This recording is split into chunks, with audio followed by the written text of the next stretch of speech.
Today is Friday, January 30th. I'm Debbie Monterrey. I'm Maria Aquina. If you live in the city of St. Louis and still have not had your street plowed, the city wants to hear from you. I'm Megan Lynch. St. Louis meets HBO. I saw this thing, an app, DTF St. Louis. I'm Michael Calhoun with the latest. This is AccuWeather meteorologist Joe Lundberg. Brisk and bitterly cold today with sun and clouds. The day will end cloudy, the high only 19. The Blues find the win column. Illinois hoops stays there. But what about SLU tonight? I'm Brian Feldman. It's all straight ahead in sports at 6:15. In CBS News, President Trump expected to announce his choice for the next Federal Reserve chair. At the tone, it's 6 o'clock. News, talk, cards. KMOX AM St. Louis. KMOX FM Hazelwood. Always live on the free Odyssey app. This is CBS News on the Hour, your home for original reporting. I'm Deborah Rodriguez. We begin with breaking news from Washington. Moments ago, President Trump announced his choice for the next Federal Reserve chair. The president has chosen former Fed official and conservative economist Kevin Warsh. Yesterday, he had said his choice would be somebody that is very respected, somebody that's known to everybody in the financial world, and I think it's going to be a very good choice. Trump lashed out at current Fed Chair Jerome Powell again this week over the Fed's recent slow and steady approach to interest rate cuts. Powell's term as chair ends in May, but he can remain on the Fed's Board of Governors until 2028. Michael Wallace, CBS News. Some hope of keeping the government fully operational amid demands for ICE reform. Correspondent Jared Hill. 24 or so hours, less than actually, before another government shutdown. The clock just doesn't work in the favor this time around. But this one has the potential to be much different in impact and much shorter than the last, as the Democrats in the White House say that they have struck a deal. Lawmakers returned this morning for a possible vote. Now to the southeast, where the second storm in a week is set to slam states from Georgia on up to Washington, D.C. CBS News meteorologist Rob Marciano takes a look. Blizzard conditions potentially along the Outer Banks, and then missing New York and much of the big cities, including Boston. But it looks like Eastern Mass will get clipped with this as well. As far as how much snow we expect to see, 6 to 12 inches in spots across North Carolina and Virginia. That's certainly possible, maybe more in some spots. Power is still out to tens of thousands of people in Mississippi. Ripley Police Chief Kenny Childs. It's been tough. I mean, no water has been tough. But we've helped people. We've been working on roads. We've been opening roads and just trying to do what we can do. Cleanup crews are still struggling to get rid of mountains of snow on the streets of New York City and Washington, D.C. Israel has just announced it'll reopen Gaza's border crossing with Egypt in both directions over the weekend after the remains of the last Israeli hostage were recovered Monday. It'll allow Palestinians to enter and leave the territory after almost 2 years of closure. The Israeli military says the Rafah crossing will only be open to people. Egypt will help vet candidates. Saks Fifth Avenue has announced a new plan to dig itself out of bankruptcy by shutting down most of its discount stores. 60 off Fifth stores in 5 last call locations will close, allowing the luxury retailer to focus on the original Saks Fifth Avenue and the more recently acquired Neiman Marcus and Bergdorf Goodman brands. CBS's Jesse Mitchell. Dow futures are down 196. This is CBS News. Follow and listen to the official 48 Hours After Show post-mortem on the free Odyssey app or wherever you get your podcasts.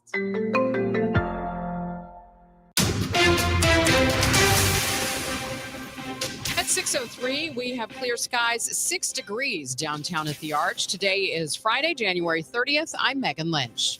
And I'm Debbie Monterrey. St. Louis County Police are investigating a shooting in rural Florissant. It happened about 3:45 this morning in the 15,000 block of Old Jamestown Road. Fox 2 reporting that one person was injured. Some parts of St. Louis City still posing a challenge for drivers following last weekend's snow. Our Maria Aquina made a visit looking for some of the bad spots. If you're lucky enough to live in the Soulard neighborhood, Lafayette Square, Benton Park, those parts of South St. Louis, you're pretty clear as far as the roads go. Down to bare pavement, cars can park on the sides of the streets, and also cars can drive down the street, even 2 at a time. But other areas of the city have not been as well taken care of, such as the Baden neighborhood. Parts of North St. Louis are still snowpacked and snow covered, and this cold snap that we're going into, anything that melted will freeze right back over. In downtown St. Louis, Maria Aquina, KMOX News. There appears to be a rift between the St. Louis Board of Police Commissioners and Mayor Kara Spencer. The city is responsible under state law for the additional cost to pension benefits. I mentioned there's a pay parity issue with our fire department. There's a whole host of additional costs associated with this. In addition, the state of Missouri, some of our lawmakers over there are considering some bills that would add additional costs. Spencer says the police board made this tentative agreement with the St. Louis Police Officers Association without consulting her.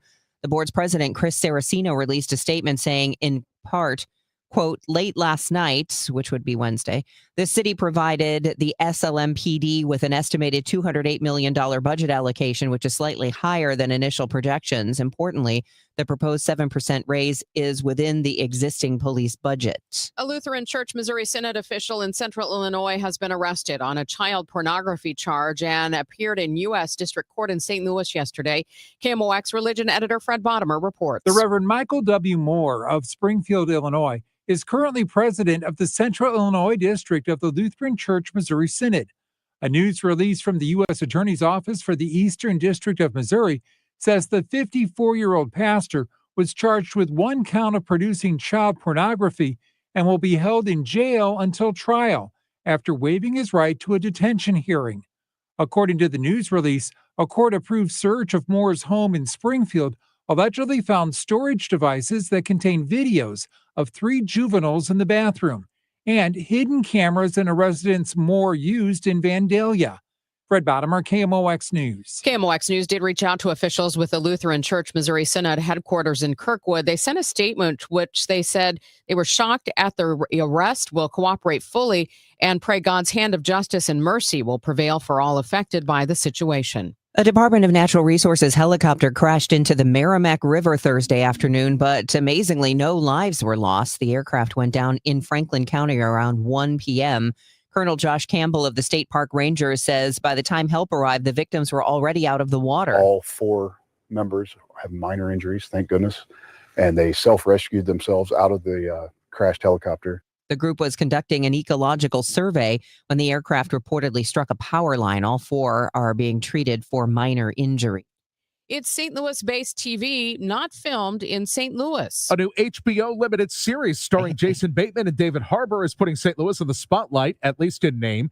DTF St. Louis debuts next month following 3 middle-aged adults whose lives spiral out of control after using a local hookup app. You introduced him to DTF St. Louis. Your buddy's now dead. I want to know more. We always want to know more. But you won't see any actual St. Louis streets in the background. The entire 7-episode series was shot in Atlanta.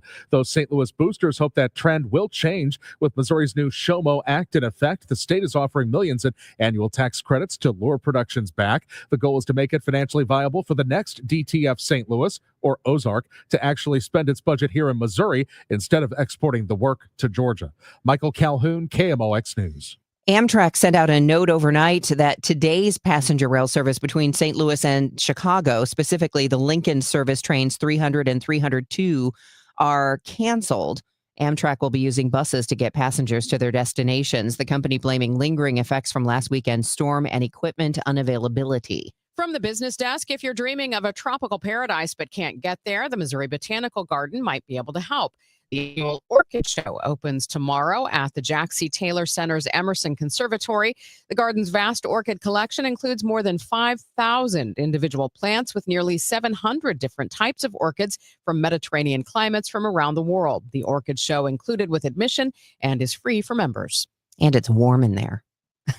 That's another advantage. It is 6:08. Speaking of warm, we're going to take a look at the cold forecast for this weekend and the traffic that's coming up next. Hey, I'm Mike Slater. My dad passed away at the age of 63. It's out of nowhere. Had a stroke. Super hard, obviously, for the whole family, but my dad had life insurance. This is why I have life insurance for my family, for my wife and 4 kids. And the best place to get life insurance is ethos.com because you can do it in 10 minutes. And there's no medical exam and no blood test, just a few health questions. Get life insurance in 10 minutes so your family is protected. Ethos, ETHOS, ethos.com/Mike. Staples presents That Was Easy. This year, I'm giving my hair salon a total makeover. Total makeover sounds totally expensive. We updated our logo and colors, so I needed to print new signage, brochures, business cards, everything. Everything will not be cheap. Staples did it all, and I saved $100 on my order. $100? Trim my whiskers, that's a good deal. For everything your business needs to print, let's go Staples. That was easy. Offer valid in-store and online. Ends 1/31. Exclusions apply. Visit staples.com/print for details. I'm Piera Palazzolo, VP of Digital Marketing for the American Management Association, a company focused on the management training skills needed to enhance the careers of business professionals. We did our research when it came to the best companies for website development and chose AmericanEagle.com. And we couldn't be happier. AmericanEagle.com worked closely with us to understand the front and back end requirements needed to launch an e-commerce website that could handle the complexities of running thousands of seminars nationwide. Our robust new website and improved SEO saw immediate increases in site traffic and web revenue. If you're in need of managerial effectiveness and success, visit our website at amanet.org. If you're in need of a website that provides an unparalleled consumer experience, I highly recommend AmericanEagle.com. Transform your business today. Dial 877-WebNow1 for a free digital consultation with AmericanEagle.com. This hour of Total Information AM is sponsored by Gamma Tree Experts. It's now 6:10. Time for another check of the roads with Roger Brand. He's been watching that situation on northbound 270 from the Overhead Door Company of St. Louis Traffic Center. And unfortunately, there's still no change making with this crash. Up to 8 vehicles involved, and they said debris scattered across all lanes. So all lanes are currently shut down to this crash, North 270, about midway between Manchester and the Clayton Road overpass. They're talking about diverting the traffic off in Manchester. The jam goes back to almost Doherty Ferry right now. It's at a standstill, obviously, because the highway's closed north of Manchester. So if I were you, I'd be thinking about alternate routes. Come up 141 is probably the best one, since that's a little higher speed and fewer stoplighted intersections compared to Lindbergh. But the choice here is what you want to do. But currently, North 270 is still closed north of Manchester. And on the Illinois side, they're working that crash in the left lanes. It looks like they're getting it cleared westbound 5570 at Exchange, but traffic still jams approaching 2003 up to that trouble spot. Next update at 6:20 from the Overhead Door Company of St. Louis Traffic Center. Times of sun and clouds today. Brisk and bitterly cold. The day will end cloudy. The high just 19. Mostly cloudy for a while tonight with a flurry or two. Then some clearing and bitterly cold late tonight, though 3. Tomorrow, sunshine and some clouds. A bitter cold breeze. The high 21. On Sunday, some sun followed by clouds and cold. There is a chance for a little snow or flurry activity around late in the day and early at night, especially north and east of the city. Sunday's high 29. From the Saliga Heating and Cooling Weather Desk, I'm AccuWeather meteorologist Joe Lundberg on 104.1 FM KMOX. Right now, it is partly cloudy and 9 degrees in downtown St. Louis. The Blues find a way to snap that losing streak. We hear from head coach Jim Montgomery after the win over the Panthers. Sports coming up in 2 minutes. It's 6:12. Charges filed in connection with Wednesday's gunfire at a funeral home in Ferguson. St. Louis County prosecutors accuse D'Angelo Taylor of Jennings of committing armed criminal action, unlawful possession of an illegal weapon, and unlawful use of a weapon.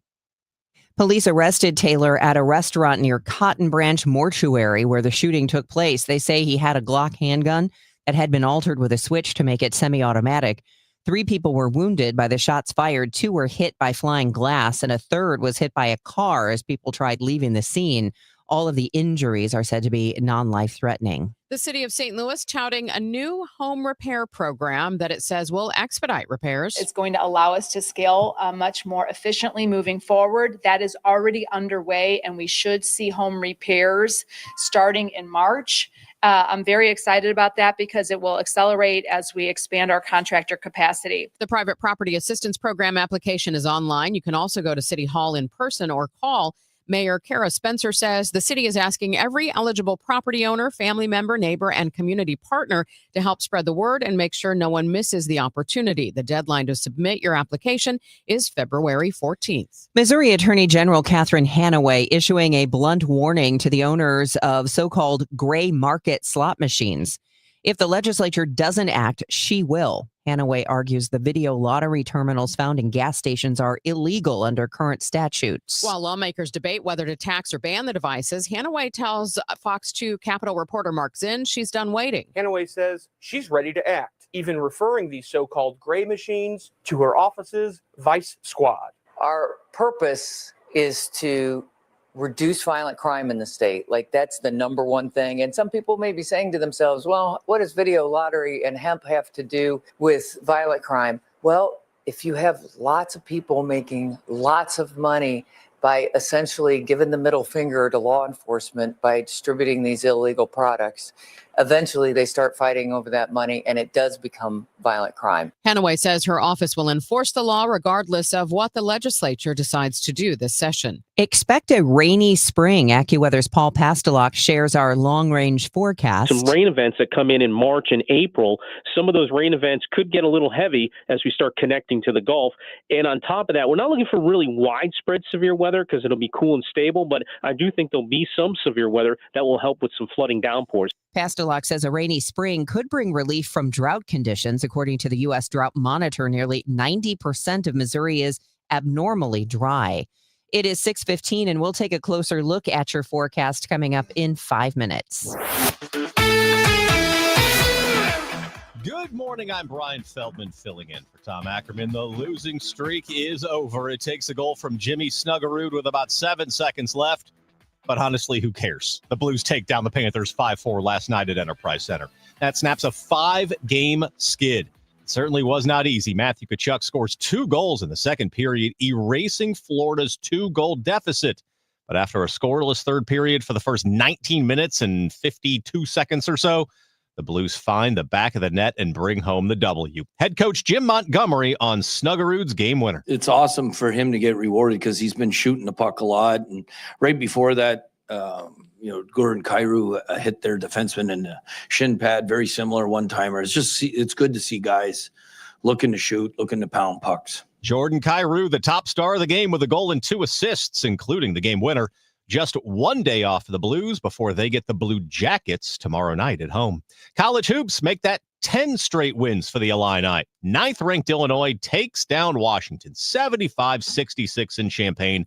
Freshman guard Keaton Wagler scores a game-high 22 on 7 of 13 shooting. Fellow freshman David Mirkovich adds 19, and the Illini improved to 18-3, 9-1 in the Big Ten. Next up, they head on the road to number 5 Nebraska. Should be fun. That matchup Sunday at 3. Tonight, the 21st-ranked St. Louis University Billikens put their unbeaten conference record on the line against Dayton. SLU coming off a 3-point win over George Washington earlier in the week. Robbie Avila had to nail a tie-breaking 3 with just a few seconds left. The Flyers, 14-7 overall on the year, but have lost 3 straight games. Tip-off from Chaffetz Arena, 7 o'clock. You can catch the action, as always, right here on KMOX. Then on Saturday, Mizzou hosts Mississippi State in Columbia.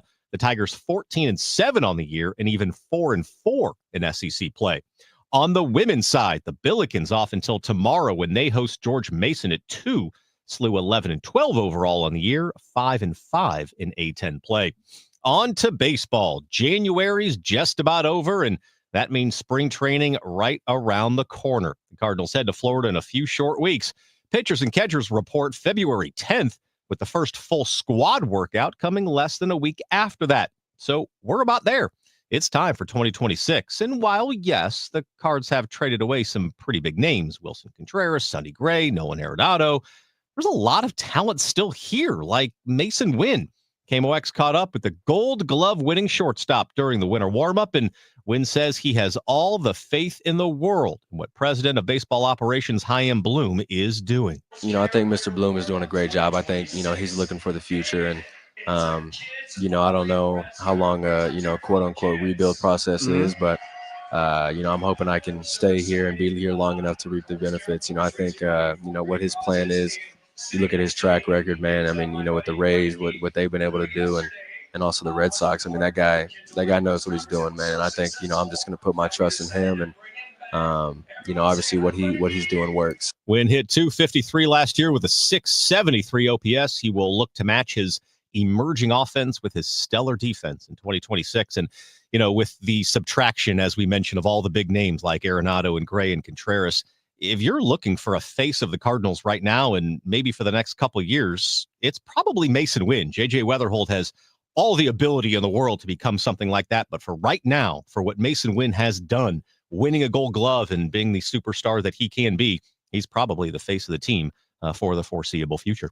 With reports at 15 and 45 past the hour, I'm Brian Feldman on your home for St. Louis Cardinals baseball, KMOX. Hi, Margaret with Eamon Gantner and Capriano. We all procrastinate. We put things off, confident we'll have time later. Well, one who procrastinates in choosing will inevitably have their choices made for them by circumstance. Could be an illness or even a death. And it happened to me. I was widowed at 41. It could happen to you. If you procrastinate and fail to plan for your future, for your children, circumstances and the courts will make your plans for you without your input. Eamon Gantner and Capriano help thousands of families plan for their future now. We can be your personal attorney too, guiding you with a will, trust, powers of attorney, Medicaid, and VA. You may delay, but time does not. Eamon Gantner and Capriano, yourestateMatters.com. The choice of an attorney is an important decision and shouldn't be based solely on advertising. Now the news at 9, The Talk. The Chris and Amy Show on 104.1 FM KMOX.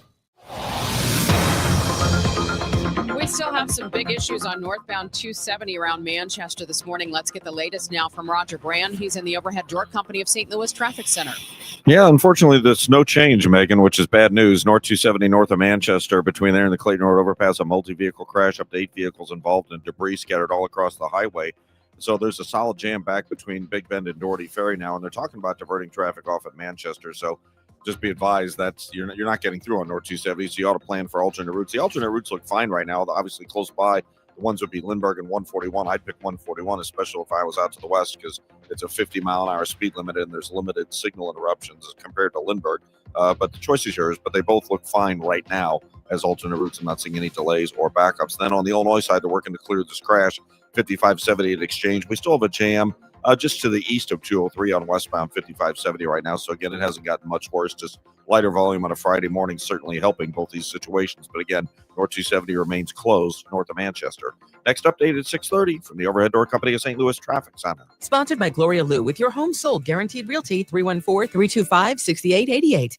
Need to sell your home and you want the most money? The name to remember is Gloria Lou. Yes, Gloria Lou with your home sold guaranteed realty at 314-325-6888 and start packing. It's going to be a brisk day today. We're going to have a mix of sun and clouds and a high of just 19 degrees, 3 overnight. And then tomorrow, more sun than clouds, but there'll be a biting cold wind. It'll be a high of 21 tomorrow. Maybe some snow or flurries on Sunday. Right now it's 9 degrees. Feels like 3 downtown. The news continues at 6:22. A Troy, Illinois man is in trouble for threatening to kill ICE agents in Minnesota. Federal prosecutors say 67-year-old Jeffrey Mullenix is charged with 1 count of interstate communication with a threat to injure. Mullenix commented on a YouTube video back on January 21st, where court documents say he allegedly said he was on his way to Minneapolis with weapons, had a military background, and would take out at least 50 ICE agents there. Law enforcement interviewed him at his Troy home a day later and seized 2 rifles. FBI Springfield acting agent in charge Karen Marino says threats of violence against law enforcement are taken seriously. She says the statements made by Mullenix were not offhanded, but direct and specific. Brad Choate, KMOX News. After the deaths in Minnesota, Democrats continue demanding the resignation of Homeland Security Secretary Kristi Noem and presidential advisor Stephen Miller. But Missouri Senator Eric Schmidt dismisses their outrage as a stunt. It's ridiculous. There's some new cabinet person every week that they call for the resignation. It was Pete Hegseth a couple of weeks ago. Now it's Kristi Noem. Stephen Miller's doing great work. They're both doing important work right now for the country. That's not going to happen. Schmidt telling Fox News the administration remains fully committed to the deportation operation despite political pressure. Senator Dick Durbin says if local cops in Illinois have to wear body cameras, federal agents should as well. As the debate over Department of Homeland Security funding continues, Durbin is pushing for strict new rules for ICE. He tells CBS News that real reform means holding federal agents to the same standards as police officers in Chicago or Springfield. Real reform basically is the end of the killing of innocent people in Minneapolis and across the nation. Secondly, to make sure that those ICE agents start being treated like other members of law enforcement professionals when it comes to their activity, their dress, their uniform, and the like. Democrats voted yesterday to separate DHS funding from the rest of the budget to force a debate on these reforms. A nationwide day of protest planned against ICE is underway after the fatal shooting of Alex Preddy by federal agents. Some stores, businesses, even some nonprofits are closed for the day. Erica Reif is with the Architecture Foundation of Oregon. For us to be able to outwardly say, hey, AFO is an organization that is standing with you, that you can trust, is the most important thing to me. A man arrested Wednesday for allegedly impersonating an FBI agent and trying to free Luigi Mangione from the Brooklyn jail where he's being held. That's according to federal court filings and a law enforcement source. More from CBS News New York reporter Dick Brennan. In a criminal complaint, authorities say Mark Anderson showed up at the Metropolitan Detention Center in Brooklyn last night, claiming to be an FBI agent. He said he had a court order to release a person we've learned to be Luigi Mangione. He was asked for credentials and allegedly showed a Minnesota driver's license and said he had weapons in his bag. They turned out to be a barbecue fork and what looks like a pizza cutter. President Trump is suing the IRS and the Treasury Department for $10 billion. The president claims those agencies illegally allowed an IRS contractor to leak his tax returns and the returns of his sons and the Trump Organization in 2020. The New York Times later reported Trump only paid $750 in federal income taxes in 2016. The lawsuit says the Trumps have suffered reputational and financial harm and public embarrassment, and their business reputations and public standing have been unfairly tarnished. In 2024, the IRS contractor who leaked the Trumps' tax records was sentenced to 5 years in prison. Michael Wallace, CBS News. It's 6:26. It's dog show season. Ever wonder why Border Collies usually win the agility contest at Westminster? Since the Westminster Kennel Club introduced its Masters Agility Championship in 2014, emphasizing canine movement over appearance, Border Collies have sprinted, swerved, and soared past the competition. Last year's champion handler, Emily Klarman, explains why. Them being able to bend over jumps and run over the dog walk is a little bit easier for them than maybe like a pug would be. So they're able to physically and mentally navigate through the course a little bit easier than some other dogs might be able to. She's not competing this year. Her champion dog from last year, Vanish, is now pregnant, but she is still training other Border Collies like Swish. Happy puppy? The 150th Westminster Dog Show runs from January 31st, when the agility contest is held, to February 3rd, when Best in Show is crowned. Julie Walker, New York. Right now, it is 6:27, and that time check is sponsored for you by Jerry Kelley Heating, Air Conditioning, Electrical, and Plumbing. It's time for a $98 furnace tune-up. St. Louis has a voice. KMOX, the voice of St. Louis. That voice has shared our stories from headline to history. This is Harry Carey from the beautiful new Busch Memorial Stadium. From moment to memory. Cardinal football on the move. Among those voices, Bob Hamilton. When I was in high school, I decided I wanted to go to radio. Working at KMOX is an honor and a responsibility to represent this community. It's one we take seriously. KMOX, the voice of St. Louis. What if every time you spent money, you saved money too? With Achieve It Checking from Together Credit Union, you can do just that. Every debit card purchase is rounded up to the nearest dollar, and the spare change goes right into your savings. And here's the best part. Together Credit Union boosts your progress by matching qualifying savings up to $8 a month. It's a free checking account that helps you achieve more automatically. Learn more, or better yet, enroll today at togethercu.org. Together Credit Union, federally insured by NCUA. Attention all dog owners. If you have ever listened to the radio or TV for any length of time, you've probably heard of America's #1 dog supplement, Rough Greens. Greetings, naturopathic Dr. Dennis Black, Amazon best-selling author and founder of Rough Greens here. And if your dog suffers from bad breath, itchy skin, licking paws, joint pain, or low energy, the truth is their food is probably to blame. You see, all commercial dog food is dead food. That's why I created Rough Greens. One daily scoop gives your pup the live vitamins, omega oils, probiotics, and enzymes that will bring their food back to life. Don't believe me? Let your dog try it before you buy it. I'll send you a free Jumpstart trial bag, risk-free. You just cover the shipping. Go to roughgreens.com. That's ruffgreens.com. Use discount code NEWS. Don't wait. Give your dog the gift of vibrant health. Order now. It'll be at your house in a few days. Go to roughgreens.com. That's ruffgreens.com. Discount code NEWS for your free Jumpstart trial bag today. Rough Green. We make any dog food better. Hey, Cardinal Cowboy here. Who would have thought a car crash would have led to charities, TV shows, and cheering with the best fans in the world? I'm thankful for every day. And so are my friends at Renner Garage Door. They've been turning garage doors from zero to hero since 1966. With help from trusted brands like Delden, Amar, and LiftMaster, honest family-style service you can count on. So giddy up and get your free repair or replacement quote today. Giddy up! RENNER, RENNER. When you enter a place of business, you're owed a legal duty that the place of business is safe for you to shop in. I'm John Morgan of Morgan & Morgan. If you suffered an injury at a place of business, our duty is to protect you after that harm. Morgan & Morgan, for the people.com. January in St. Louis isn't for hot takes. It's for people who know the game. From Cardinals spring training and NFL playoffs to the transfer portal and the Blues playoff push, the Gas House Gang breaks it all down. Ackerman, Ranji, Miklas, and Claiborne have covered it all, and they break it down the right way. This is the Gas House Gang from KMOX. Daily at noon on 104.1 FM KMOX, America's sports voice. Partly cloudy skies, 5 degrees downtown at the Arch. I'm Megan Lynch. I'm Debbie Monterrey, and this is Roger Brand in the Overhead Door Company of St. Louis Traffic Center. Well, a little bit better news on North 270, folks. They are letting the left lane through now, but one lane only getting through. It was closed earlier, so it's an improvement. Only one lane, though. North 270 between Manchester and the Clayton Road overpass where we had this earlier crash. Traffic's a solid jam between Big Bend and Doherty Ferry. Again, if you want to get off the highway, Doherty Ferry over to Carmen looks good. Northbound 141 is just getting a little busy at 44. Just a slowdown briefly at the interchange. Ballas looks good. Lindbergh looks good coming up Kirkwood Road into Lindbergh.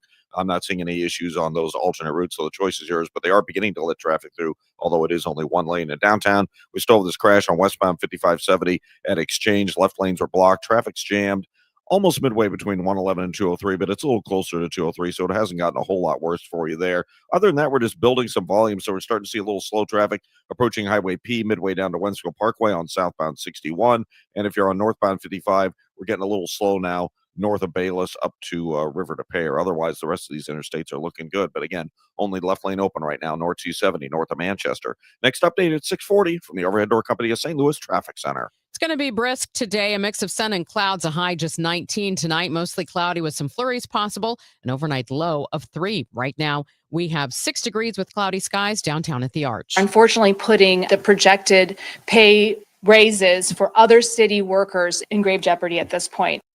St. Louis Mayor Kara Spencer on the St. Louis Police Board of Commissioners' approval of raises. Mayor Spencer says this decision will prolong the much-needed raises for other city departments. There was no fiscal note associated with any of this work, so we really are in the process right now of doing our due diligence of trying to quantify what this could cost. Board of Police Commissioners President Chris Saraceno released a statement saying in part, quote, compensation for all SLMPD employees, both commissioned and professional staff, is a top priority for this board, contrary to other public statements. He goes on to say, after this tentative agreement is finalized, the board will work with the union representatives from our leadership team and our professional staff to address compensation in a thoughtful and equitable manner. Maria Aquina, KMOX News. Mayor Spencer says the timeline for raises needs adjustment. Amtrak sent out a note overnight that today's passenger rail service between St. Louis and Chicago, specifically the Lincoln service trains 300 and 302, are canceled.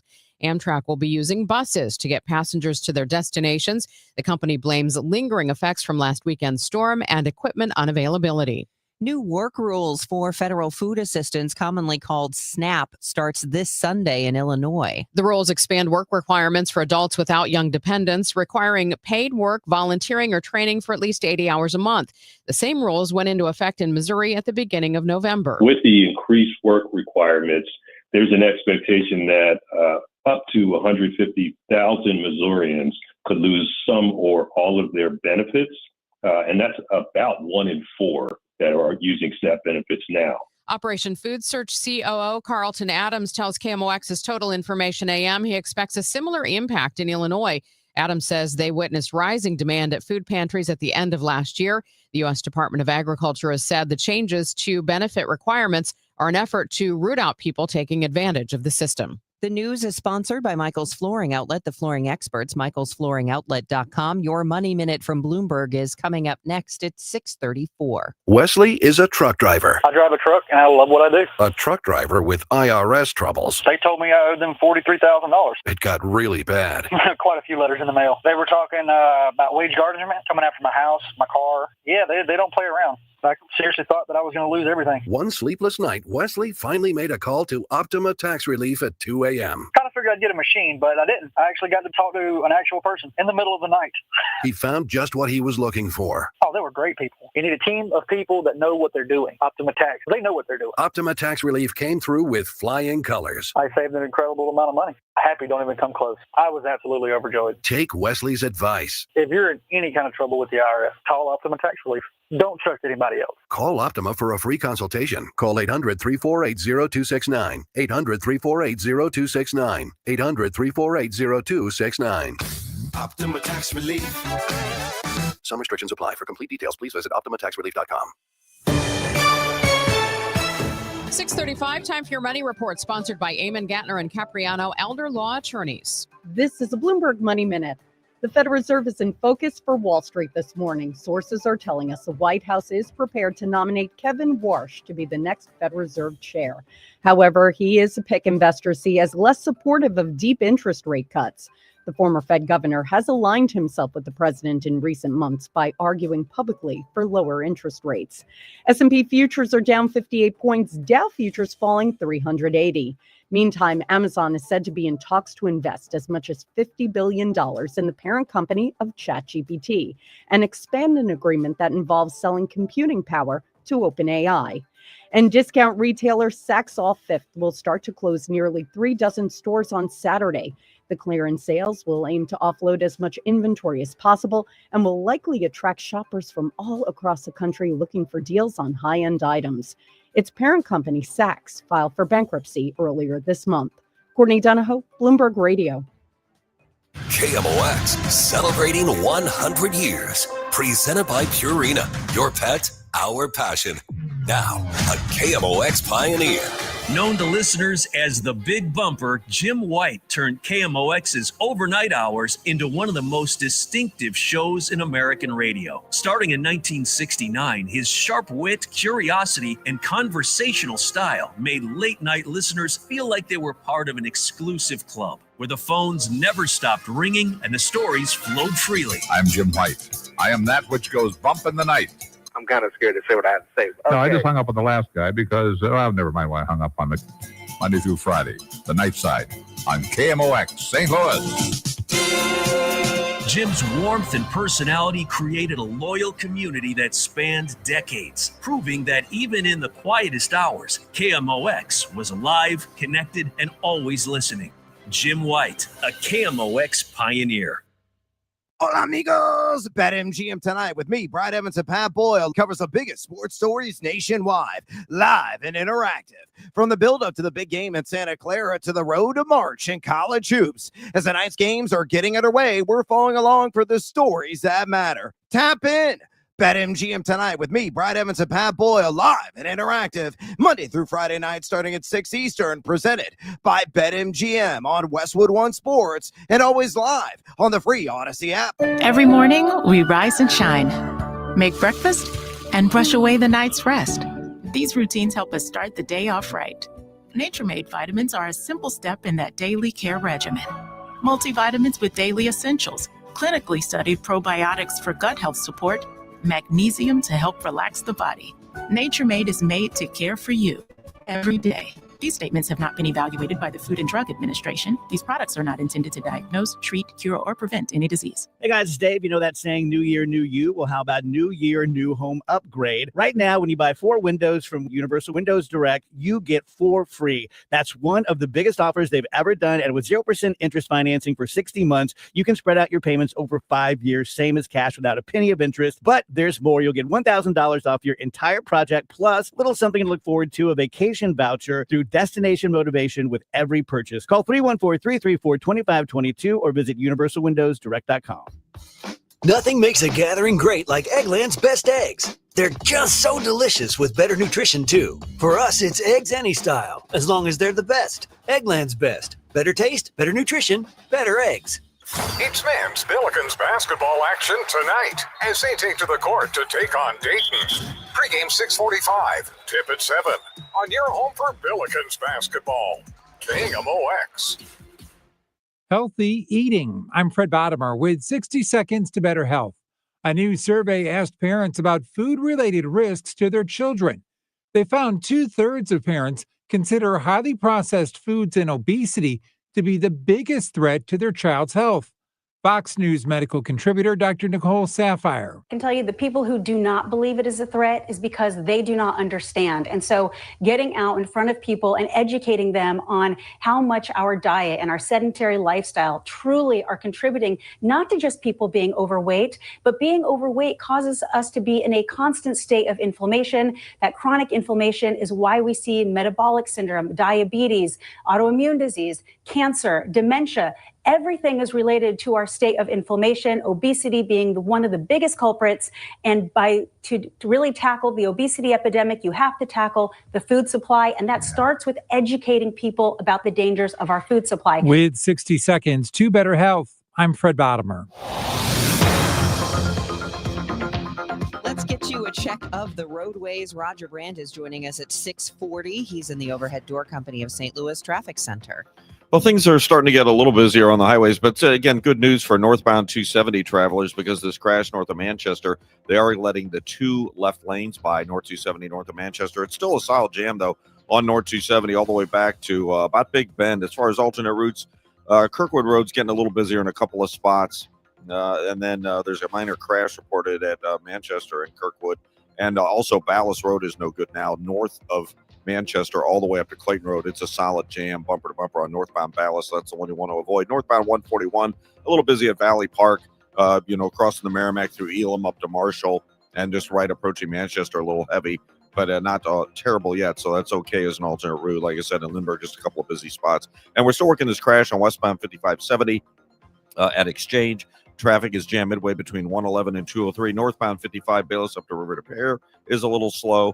Out to the west, southbound 61, some slow traffic past Highway P, and they just cleared a stall eastbound 70 before Wentzville Parkway. Traffic slow at David Hochul Parkway up past that area. Next update at 6:50 from the Overhead Door Company of St. Louis Traffic Center. You'll need to bundle up over the weekend. Let's get the latest on the forecast with AccuWeather's Joe Lundberg. And Megan, it is going to be very cold for the next 36 hours, really all the way to Sunday morning. Brisk and bitterly cold today. Sun and clouds. Day ends pretty cloudy with a high of 19. Weak disturbance could bring us a couple of flurries tonight. Otherwise, mostly cloudy early, then some clearing by morning with temperatures bottoming out at about 3 downtown at the Arch. Tomorrow, more sun than clouds. A biting cold breeze or highly 21. We start with some sun Sunday, then clouds increase, and there could be a touch of snow or flurries by day's end. Most of that passing to the north and east of the city. The high Sunday 29. We get a little reprieve from the cold early next week.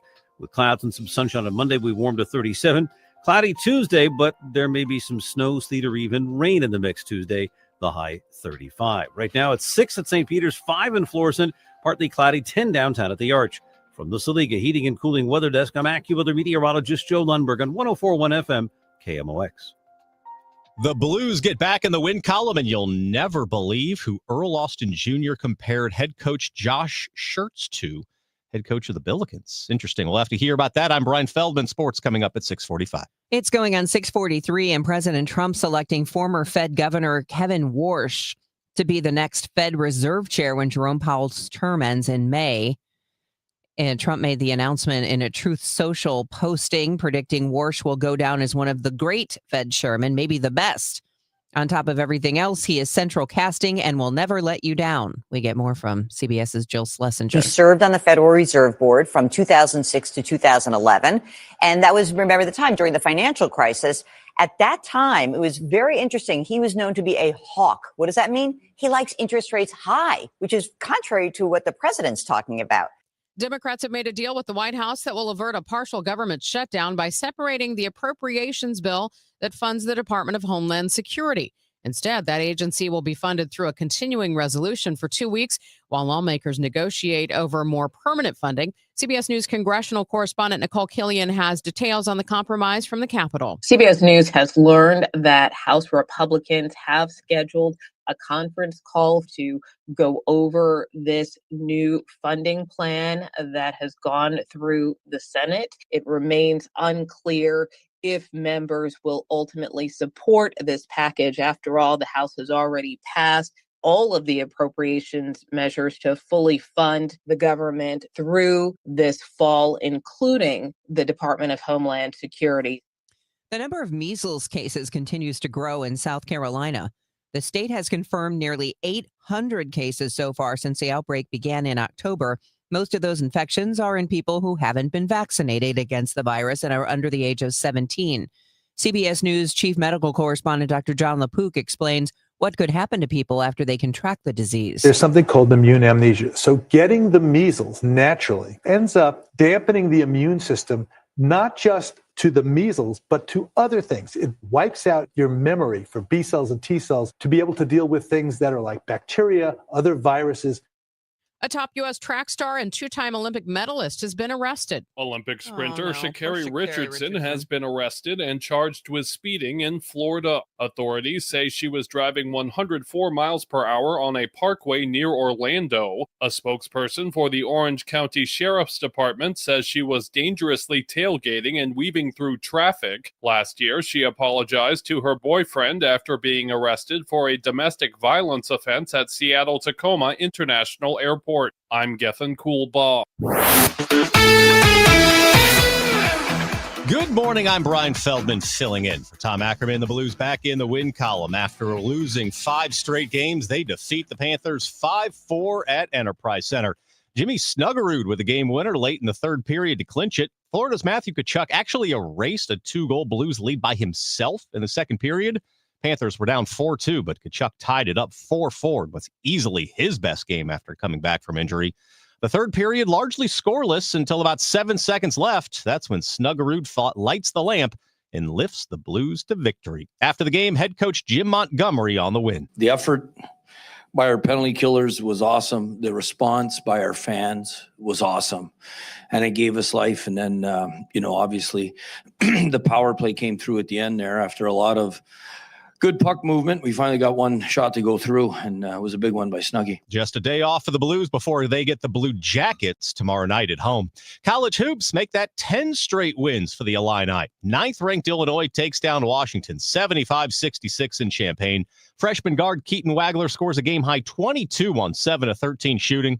Fellow freshman David Mirkovich adds 19, and the Illini improved to 18-3, 9-1 in the Big Ten. Next up, they head on the road to number 5 Nebraska. That matchup Sunday at 3. Tonight, the 21st-ranked St. Louis University Billikens put their unbeaten conference record on the line against Dayton.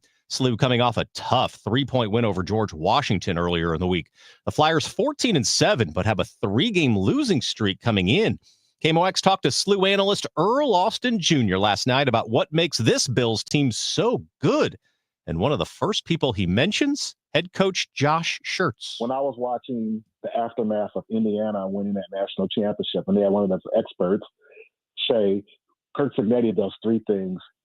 The way they evaluate talent, and they develop players, and they foster a winning culture. And I stood up on my bed and go, that sounds like somebody I know, and that's exactly what Josh does. High praise from Earl comparing Schertz to Kurt Cignetti. Tip-off from Chaffetz Arena, 7 o'clock tonight. You can catch the action, as always, right here on KMOX. Then on Saturday, Mizzou hosts Mississippi State in Columbia. The Tigers 14-7 on the year and even 4-4 in SEC play. On to baseball, the winter warm-up over. That means baseball season's just about here. Spring training for the Cardinals begins in just a few weeks, and it'll look awfully different. No Wilson Contreras, no Sonny Gray, no Nolan Arenado. Still TBD on whether Brendan Donovan will be around. But there's still games to be played and games to be won if they can find a way to do it. And that's the job of manager Ollie Marmol, who spoke to KMOX during the winter warm-up.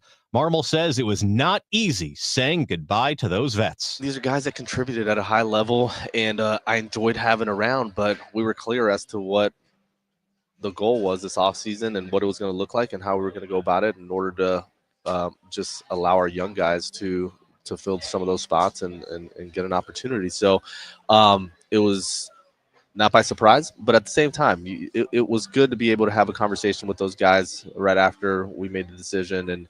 And some of the interactions were really, really good. Pitchers and catchers report to Jupiter February 10th. With reports at 15 and 45 past the hour, I'm Brian Feldman on your home for St. Louis Cardinals baseball, KMOX. At Gray Bar, we know your time is money. That's why our services go beyond parts and products. With kitting, pre-assembly, wire carts, and Gray Bar smart reels that keep you moving. We stage materials and manage logistics so you can spend less time sorting and more time installing. And with locations nationwide, we deliver when and where you need it, working to make your job easier every step of the way. Yep, Gray Bar does that. Big game, big screen, big energy at Ballpark Village, Sunday, February 8th. Enjoy the big game like you're in the end zone, featuring in-arena touchdown celebrations, fan cams, contest VIP packages, and more, hosted by RDJ and DJ Dex. Save up to $10 on tickets with code KMOX. Tickets and event details at stlballparkvillage.com/events. For more information, KMOX.com/events. Now the news at 1 The Fun. It's the Dave Glover Show on 104.1 FM KMOX. Let's see how things are rolling on the roads and if that situation on 270 has gotten any better. Roger Brand is in the overhead door company of St. Louis Traffic Center. Yeah, it certainly has, Megan. They cleared the crash, so all lanes are back open now. That's great news. North 270 north of Manchester. North 270 is slow. Gravel way up to 44, and it's bumper to bumper approaching Big Bend most of the way up to Manchester, and then it clears out after that. Again, if you can avoid northbound Ballas, I do so. It's a solid jam from Manchester up to Clayton Road, and they're reporting a minor crash near Clayton Road, so that's part of the problem. 141, the heaviest part is running up from about Carmen Road up through Manchester, past Highlands Boulevard to like Clayworth, somewhere in there, Dutch Mill.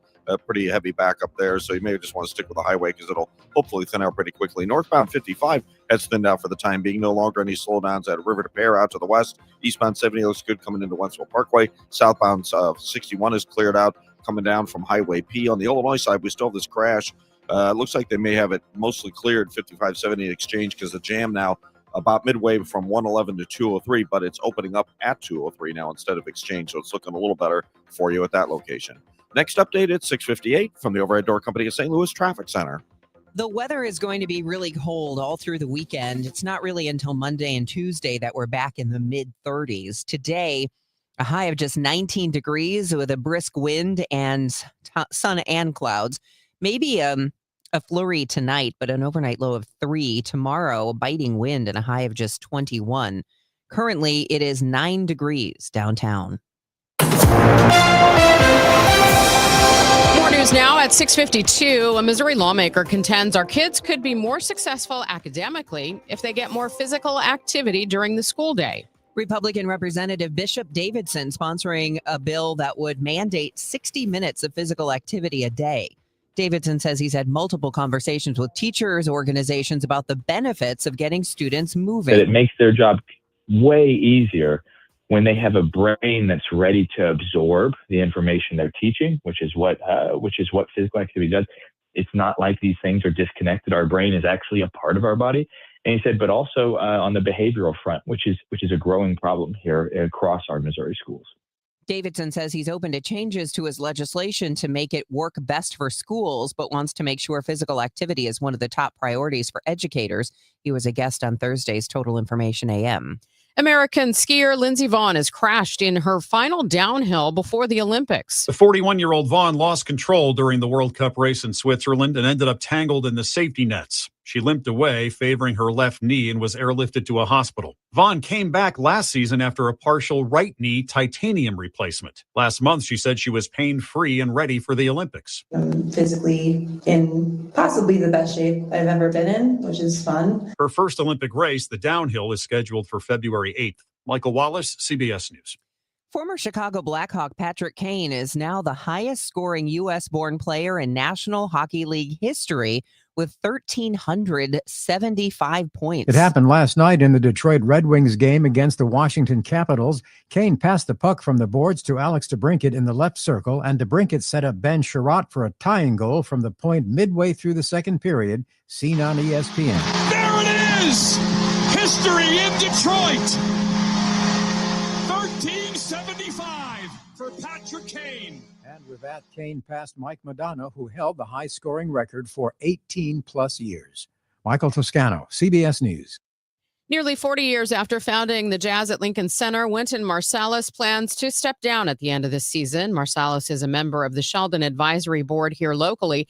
The Sheldon's executive director, Peter Palermo, says the Sheldon has been Marsalis and the Jazz at Lincoln Center Orchestra's home away from home with many memorable concerts and educational events. He says the Sheldon is proud to have played a part in Wynton's incredible legacy, bringing the very best of jazz to music lovers throughout the St. Louis area. It is 6:54. I heard it's somebody's birthday. Birthday excitement. It's your birthday. Today's KMOX birthday shout-out is sponsored by Renner Garage Door, RENNER, forward and back, family-owned and top-rated, RennerDoorSTL.com. Celebrity birthdays for this Friday, January 30th, include this singer.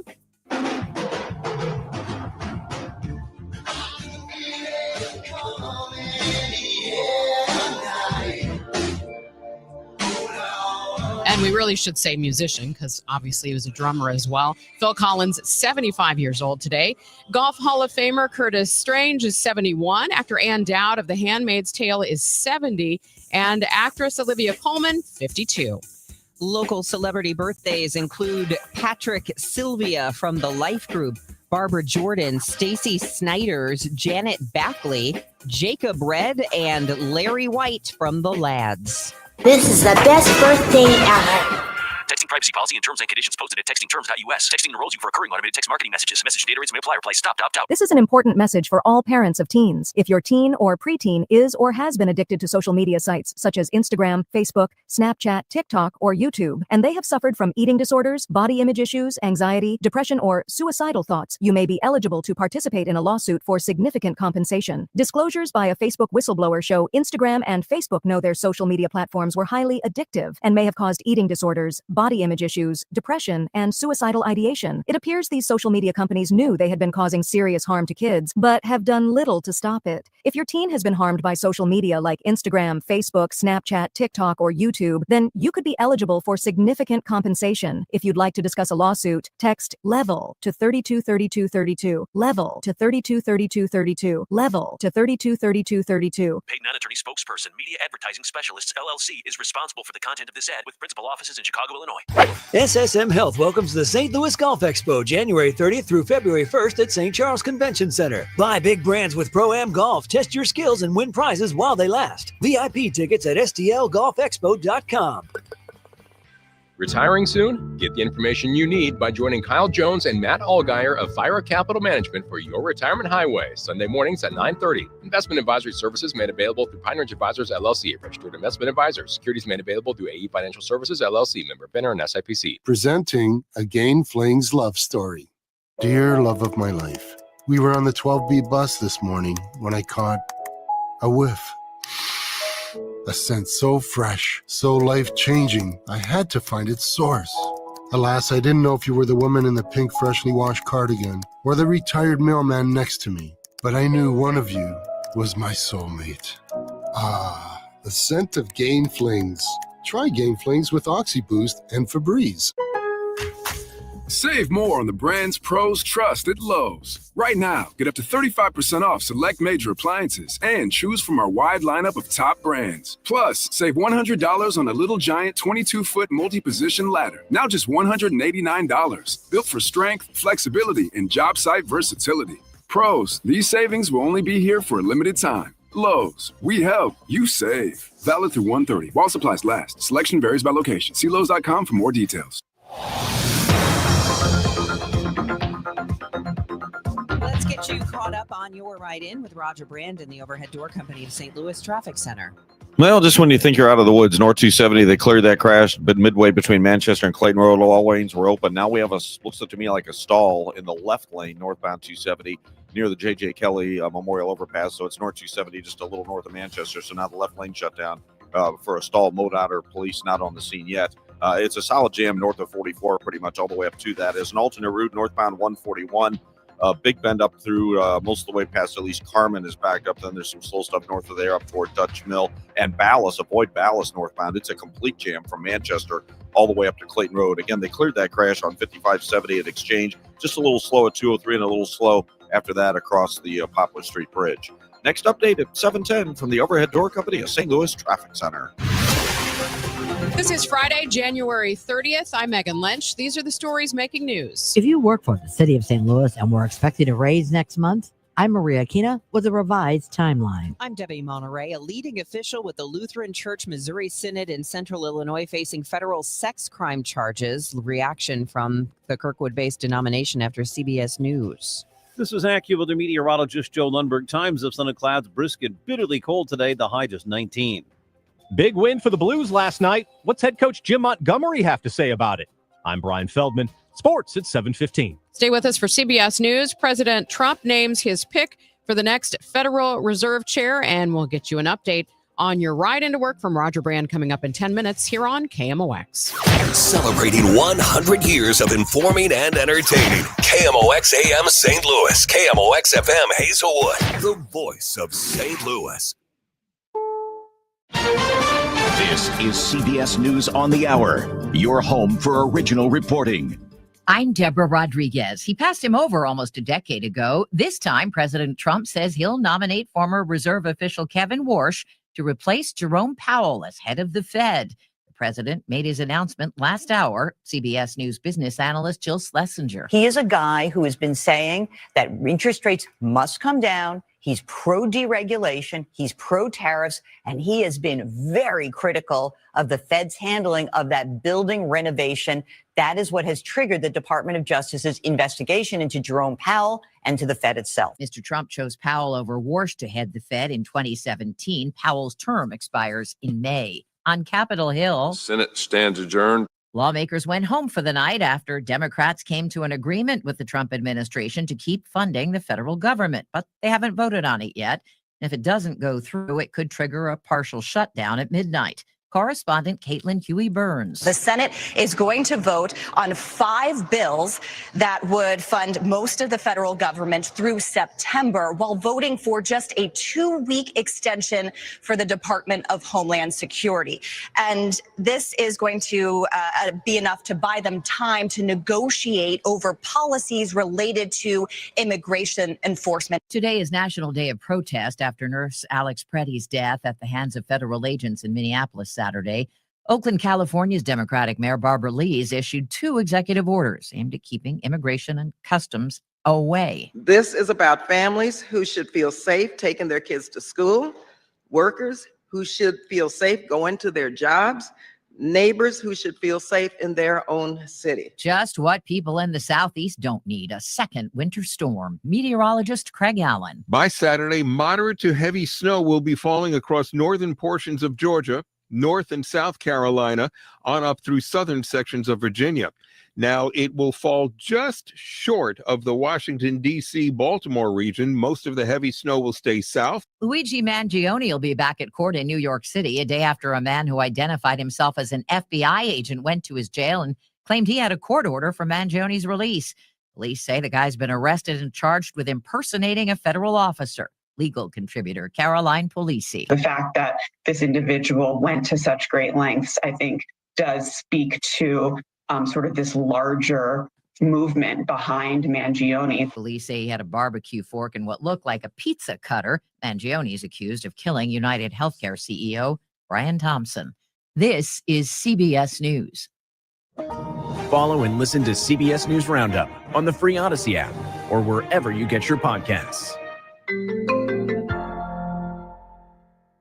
I'm Piera Palazzolo, VP of Digital Marketing for the American Management Association, a company focused on the management training skills needed to enhance the careers of business professionals. We did our research when it came to the best companies for website development and chose AmericanEagle.com. And we couldn't be happier. AmericanEagle.com worked closely with us to understand the front and back end requirements needed to launch an e-commerce website that could handle the complexities of running thousands of seminars nationwide. Our robust new website and improved SEO saw immediate increases in site traffic and web revenue. If you're in need of managerial effectiveness and success, visit our website at amanet.org. If you're in need of a website that provides an unparalleled consumer experience, I highly recommend AmericanEagle.com. Transform your business today. Dial 877-WebNow1 for a free digital consultation with American Eagle. At 7:04, it looks like we've got 2 below downtown at the Arch. Today is Friday, January 30th. I'm Megan Lynch. And I'm Debbie Monterrey. St. Louis Mayor Kara Spencer expressing concerns with the St. Louis Board of Police Commissioners making a tentative agreement with the St. Louis Police Officers Association on pay increases. Spencer says the Board of Police Commissioners made a decision for the raises without having an estimate of the cost. One of the critical pieces here that while the police commission is maybe fitting this in their budget, there are resulting in residual massive increases to pension costs, the pay parity with our fire department, and a whole host of other considerations that were completely ignored in this process. And Spencer says this is putting raises for other city workers in grave jeopardy. Maria Aquina, KMOX News. The city's new street department director has been put to the test with the latest large snowfall. While several side streets and secondary roads still need cleaning, James Jackson says he knows what Mayor Spencer expects of him. They placed a large amount of faith in me. We do not make promises that we do not keep. And I have been tremendously pleased with what I have seen from my team. At 3 and 4 o'clock in the morning, it's hard to sleep when your people are up. If you live in the city and your street is not plowed yet, notify the Citizen Service Bureau. They want to know which areas still need attention. Crews are aware there are several areas still in need of plowing. A Lutheran church official from Illinois has been arrested on a child pornography charge and yesterday appeared in U.S. District Court in St. Louis. We get more from KMOX religion editor Fred Bottomer. The Reverend Michael W. Moore of Springfield, Illinois, is currently president of the Central Illinois District of the Lutheran Church Missouri Synod. A news release from the U.S. Attorney's Office for the Eastern District of Missouri says the 54-year-old pastor was charged with 1 count of producing child pornography and will be held in jail until trial after waiving his right to a detention hearing.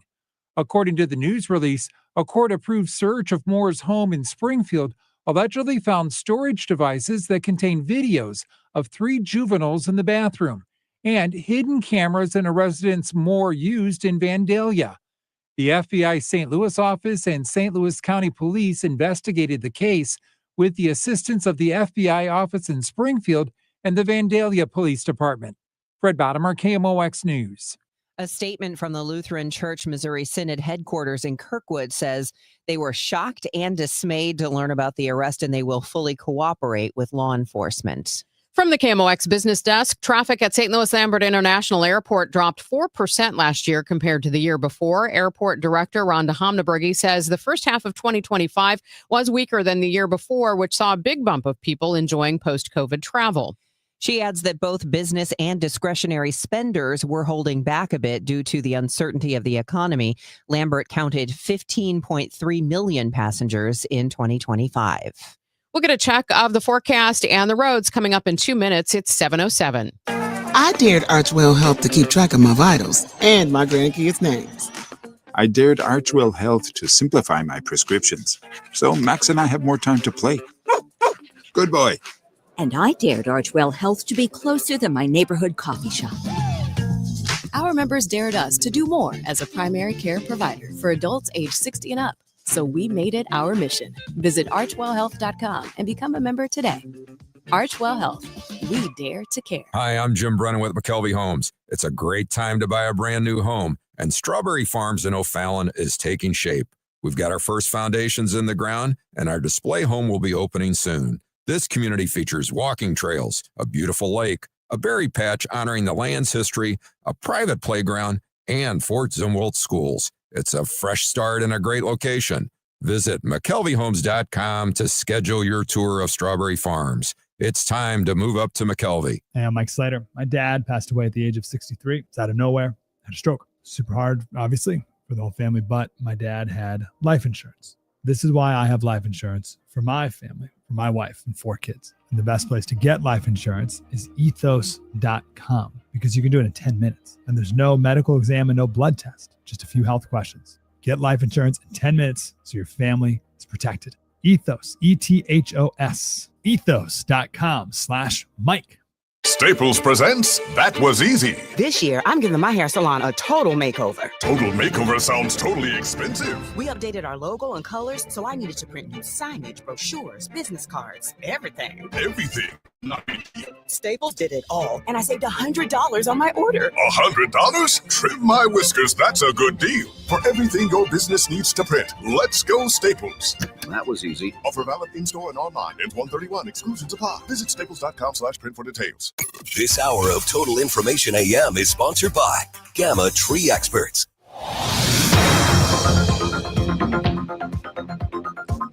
It is 7:09. Let's get you a check of traffic and weather here on Total Information AM. I'm Debbie Monterrey, along with Megan Lynch and Roger Brand. He's in the Overhead Door Company of St. Louis Traffic Center.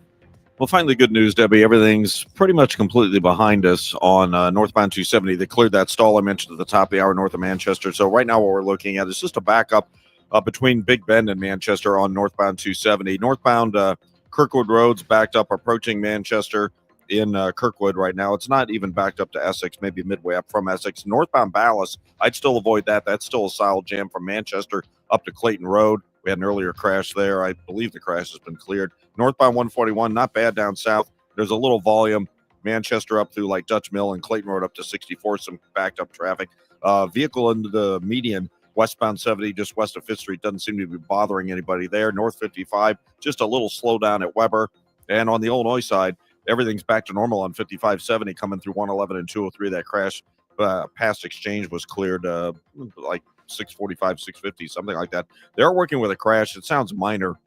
A tractor trailer involved. It's on the ramp from 111 onto westbound 64. So restrictions on that ramp, but not impacting westbound 64 at all. It looks great headed across the bridges. Next update at 720 from the Overhead Door Company of St. Louis Traffic Center. KMOX AccuWeather, brisk and bitterly cold with times of sun and clouds today, though the day will end cloudy. The high is 19. Mostly cloudy early tonight with a flurry. Some clearing and frigid late tonight down to 3.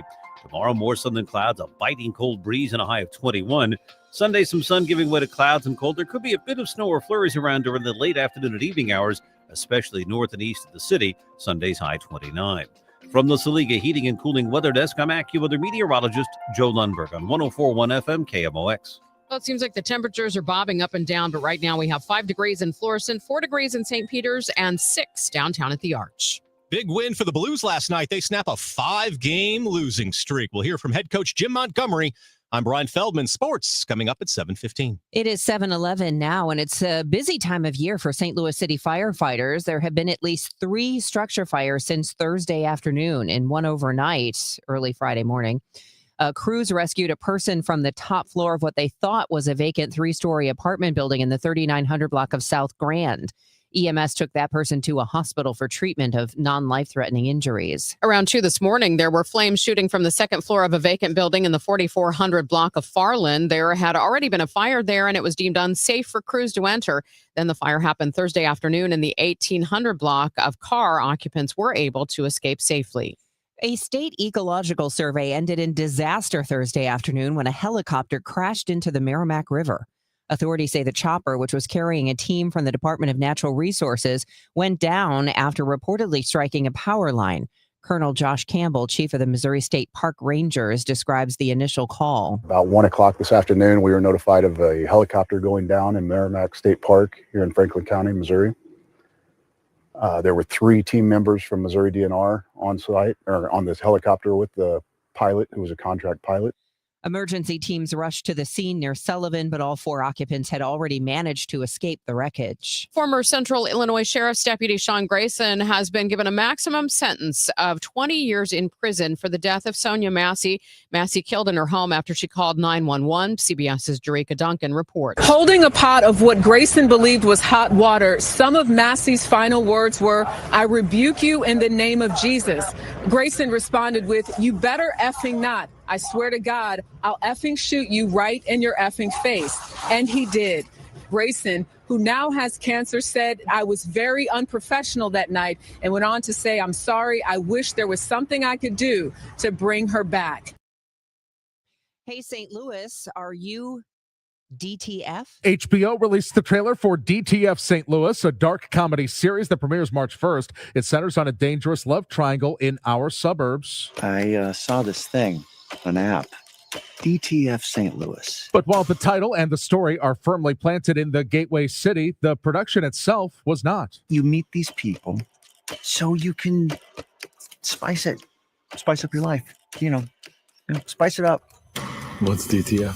Down to... Whoa. Despite the local setting, DTF St. Louis was filmed entirely in Atlanta. Like Jason Bateman's previous Missouri-based hit Ozark, this series used Georgia as a stand-in for the Midwest to take advantage of that state's robust film infrastructure. However, future productions might actually stay home. Missouri lawmakers recently passed the SHOMO Act, incentives designed specifically to stop St. Louis stories from getting shot on Atlanta sound stages. Michael Calhoun, KMOX News.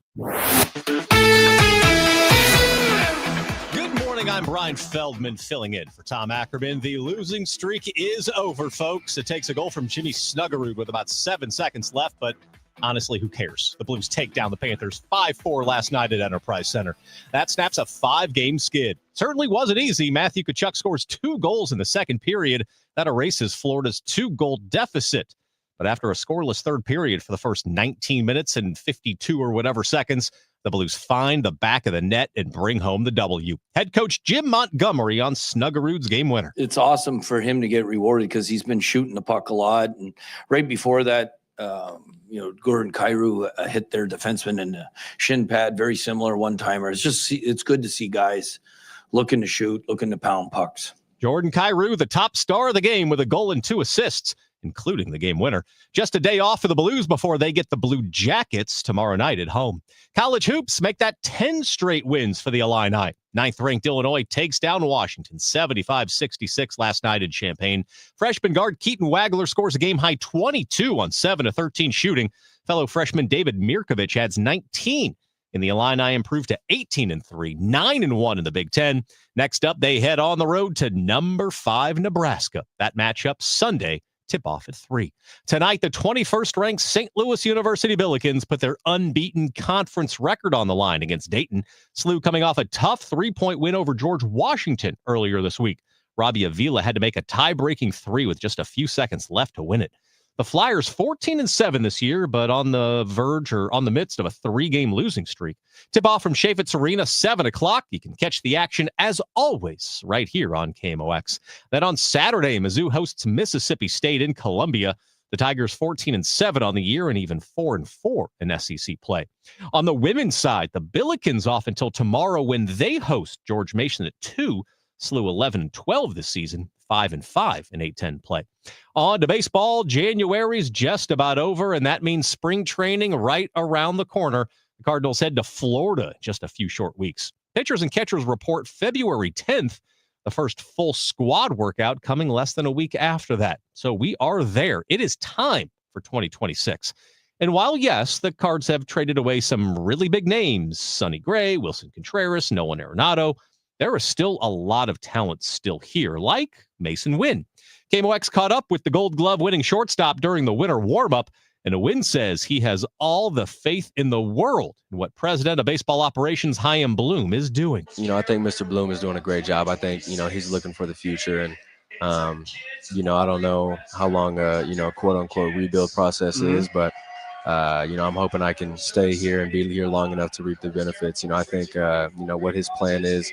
You look at his track record, man. I mean, with the Rays, what they've been able to do, and also the Red Sox. I mean, that guy knows what he's doing, man. And I think, I'm just going to put my trust in him Obviously what he's doing works. Wynn hit 253 last year with a 673 OPS. He will look to match his emerging offense with his stellar defense in 2026. And if you are looking for a face of the franchise right now with the departure of all those big names like we mentioned, Sonny Gray, Wilson Contreras, Nolan Arenado, maybe even Brendan Donovan possibly at some point in the next few weeks, Mason Wynn is very possibly it. J.J. Weatherholt's a really big talent coming along, but Mason Wynn is here. He has won a Gold Glove, and he's got that personality and that talent where he could be the face of the franchise for a long, long time. With reports at 15 and 45 past the hour, I'm Brian Feldman on your home for St. Louis Cardinals baseball, KMOX. John Pertzborn here, and I've come to respect the good works of Hardy's Rise and Shine for Heat benefit, supporting heatupstlouis.org, where 100% of the proceeds help families and seniors with Missouri and Illinois utilities. It's Friday, February 13th, your lucky day. Volunteer now or pre-order sacks of sausage or egg biscuits only at heatupstlouis.org. Put the biscuits down, gentry. What if every time you spent money, you saved money too? With Achieve It Checking from Together Credit Union, you can do just that. Every debit card purchase is rounded up to the nearest dollar, and the spare change goes right into your savings. And here's the best part. Together Credit Union boosts your progress by matching qualifying savings up to $8 a month. It's a free checking account that helps you achieve more automatically. Learn more, or better yet, enroll today at togethercu.org. Together Credit Union, federally insured by NCUA. Total Information AM. The news continues on 104.1 FM KMOX. 7:20, time for another check of the roads. Let's see if we can get you to work safely. Roger Brand is in the Overhead Door Company of St. Louis Traffic Center. Yeah, it's not too bad on a Friday. Man, we started off rough, Megan, obviously, but things are in better shape now as you're making your way out and about. Northbound 270 is still busy, obviously, but the problem was we had a crash and then a stall at Manchester, north of Manchester. Now it's just slow Doherty Ferry up to Manchester and a couple of spots north of there up to 64. South 270, they just cleared a stall over to the, I think it looks like it's on the shoulder. It's at the Olive exit. Traffic's light enough. It's not causing any delays on South 270. Southbound 61 on to eastbound 64 or eastbound 70. Both look great coming across the Missouri River bridges. Northbound 55, we had a minor crash at Weber Road. They cleared it. It's a solid jam from Bayless to Weber, but then it starts picking up the pace after that. Headed across the river to Pear. In downtown, we just have a little slowdown. Westbound 64 on the Poplar Street Bridge. Don't forget, we also have that crash on the ramp from 111 on to westbound 64. And again, if you're thinking about using Ballas Road, it's still pretty much a solid jam from Manchester all the way up to Clayton Road. So I'd think about a different route if that's normally your route of travel. Next update at 7:30 from the Overhead Door Company of St. Louis Traffic Center. The weather is going to just be very, very chilly until we head back towards the mid-30s by Monday and Tuesday. Today, we'll see some sun with clouds. It'll be a brisk wind, a high of just 19 degrees. We could see a flurry tonight and an overnight low of 3, then just a biting cold wind tomorrow with a high of 21. Currently, it is in downtown St. Louis, 8 degrees. It feels like 3. The news continues at 7:21. Missouri Attorney General Catherine Hanaway warning gas station owners that their video lottery machines could soon be seized. Hanaway tells our partners at Fox 2 and Missouri Capitol reporter Mark Zinn that if the legislature doesn't pass a bill to regulate or ban the devices, which have a similar appearance to slot machines, her office will take action under current law. It is something that we have to enforce and local prosecutors need to enforce. So could we expect those things to be seized at some point if the legislature doesn't take action? Yeah, you could. Hanaway says as of now, the Missouri Gaming Commission does not have the authority to touch those machines. Researchers have come up with a new way to assess future dementia concerns. Pay close attention to how an older person drives. KMOX health editor Fred Bottomer has more. A new study suggests the driving habits of older adults can reveal early warning signs of dementia. Researchers tracked the driving habits of hundreds of drivers ages 65 and older for several years. Those who started braking harder or getting in accidents were more likely to develop white matter damage in the back of the brain, an early warning sign of cognitive decline. Study co-author Dr. Chia-Ling Hua. The way that older adults drive can quietly reflect what's happening in their brain long before any major memory problems appear. The study also found drivers who were taking blood pressure medications were less likely to show unsafe driving behaviors. Fred Bottomer, KMOX News. A new survey explains why youth sports coaches are quitting. Here's a hint. It's not because of the kids. The U.S. Center for Safe Sport paints a troubling picture about the future of youth sports. A new survey finds the majority of youth sport coaches are calling it quits because they're tired of dealing with unruly parents of athletes, simply fed up with the verbal harassment and abuse from mom and dad. More than 35% of respondents also say they've experienced discrimination based on sex, age, and physical appearance from parents. Many youth sports coaches are suddenly asking the question, do the hassles outweigh the joys of the job? Erica Herskowitz for CBS News. Last call for Saks Off Fifth. The discount chain is closing its more than 50 stores as part of its parent company's recent bankruptcy filing. We get more from CBS's Jesse Mitchell. Saks still hopes to dig itself out of bankruptcy by shuttering most of its sales-friendly sites. 60 Off Fifth stores in 5 last call locations will close, allowing the luxury retailer to focus on the original Saks Fifth Avenue and the more recently acquired Neiman Marcus and Bergdorf Goodman brands. A much talked about actress is walking away from a part. She stirred up a lot of interest in her role opposite Timothée Chalamet and Marty Supreme. Just 2 days after her involvement was announced, newcomer Odessa Azayan is dropping out of a new film project. The 25-year-old says she gets the claims of whitewashing over her planned part as Holly Brickley, a character with Jewish and Mexican heritage, in the upcoming movie Deep Cuts. Azayan is Jewish. Online critics argued a Mexican actress should have been cast. Azayan says she hadn't read the book before she accepted the role and thanks fans for bringing it to her attention. Deborah Rodriguez, CBS News. There's a film reunion of sorts at Navy Pier in Chicago on Monday to celebrate the life and legacy of actor, director, and Washington University graduate Harold Ramis. Toga, toga. Animal House debuted on the big screen in 1978. A film that followed a rowdy fraternity house and a college dean. Drop and give me 20. Actor Mark Metcalf played the iconic role of Doug Niedermeyer. He says the role and Harold Ramis changed his life. Whoa. Metcalf says he and the cast never dreamed that the film would play such a role in comedy history and would launch his movie career with so many others. We never imagined that it would, people would be talking about it this much, this late, but we all knew from reading the script, and once we began working with each other, we knew we were involved in something that was really special. Metcalf and his cast members of Animal House will be at Harry Caray's on Monday to celebrate the 3rd annual Harold Ramis Day, who also wrote and directed the film Groundhog Day. Metcalf says the cast last gathered together for the 40th anniversary back in 2018. Lisa Fielding, News Radio 1059 WBBM. Ramis graduated from Wash U during the mid-60s. He was a ZBT, a member of Zeta Beta Tau fraternity, and worked at a St. Louis mental institution for 7 months before moving back home to Chicago. It's now 7:26, and this time check is sponsored by Jerry Kelley Heating, Air Conditioning, Electrical, and Plumbing. It's time for a $98 furnace tune-up. St. Louis has a voice. KMOX, the voice of St. Louis. That voice has shared our stories from headline to history. Swing and a home run to left. The first major league home run for Albert Pujols. Among those voices, Dan Deerdorf. Good football town with a lot of good football fans, and they deserve better than to have both of our teams lead. Working at KMOX is an honor and a responsibility to represent this community. It's one we take seriously. KMOX, the voice of St. Louis.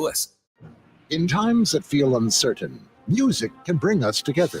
Join the St. Louis Symphony Orchestra for Prokofiev and Childs' Anthems of Resilience. Experience a shared journey of hope through Prokofiev's Symphony No. 5, Rena Esmail's Remember, and Billy Child's Diaspora, featuring saxophonist Stephen Banks. February 6th and 7th at Powell Hall at the Jack C. Taylor Music Center. Tickets at slso.org.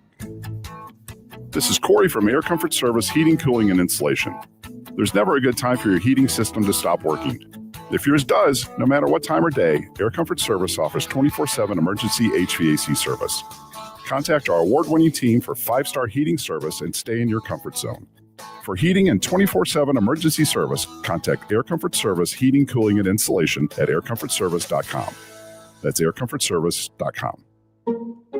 Get this, 42% of baby boomers don't even know how much money they have in their nest egg. If you're not sure where you stand in terms of getting ready for retirement, you should be listening to the All Financial Hour with Steve All. Let's sit down and talk about your questions, because I think that's the most important thing that it is out there. It's what questions do you have? Saturday mornings at 10 or Sunday evenings at 6, right here on KMOX. Taking care of your health should be simple. And with the Neovitin monthly subscription, it finally is. Choose your doctor-formulated multivitamin and we'll deliver it straight to your door every month. No more running out, no more remembering to reorder, just consistent nutrition made easy. Plus, subscribers save 10% every month and can pause or cancel at any time. Visit neovitin.com and start your subscription today. Neovitin, trusted nutrition every day. I'm Ed Evans, CEO of Consumer Cellular. You know, the big wireless companies say they have discounts for people over 55, but unless you're willing to sit on hold and ask, you're probably paying more than you should. At Consumer Cellular, there's nothing to hunt down. We're built for people 50 plus with plans starting at just $20. And our 100% US-based customer service actually answers the phone. Call 1-888-FREEDOM or visit consumercellular.com today and get your second month free for a limited time. Taxes, fees, and other third-party charges will apply. See website for additional details. Amy, yes. I have a real beef with bathroom doors in hotels. The stupid sliding door. No. Give me a fully shut door, because the sliding door, you know what happens? There's always a gap. There's a gap. And so if you have a partner with you in the hotel room, there are sounds and smells and steam. It puts a new meaning to the word butt crack. The Chris and Amy Show, weekdays starting at 9 on 104.1 FM, KMOX.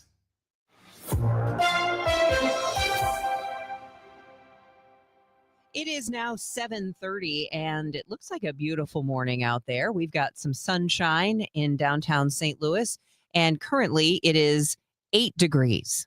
I'm Debbie Monterrey. And I'm Megan Lynch. Let's check in with Roger Brand. He's in the Overhead Door Company of St. Louis Traffic Center. We're getting close to the peak of the rush hour, and right now it's not bad. It started off pretty rough this morning, but we're in better shape now. Northbound 55, just a slowdown from Bayless up to River to Pear. North 270, a little slow.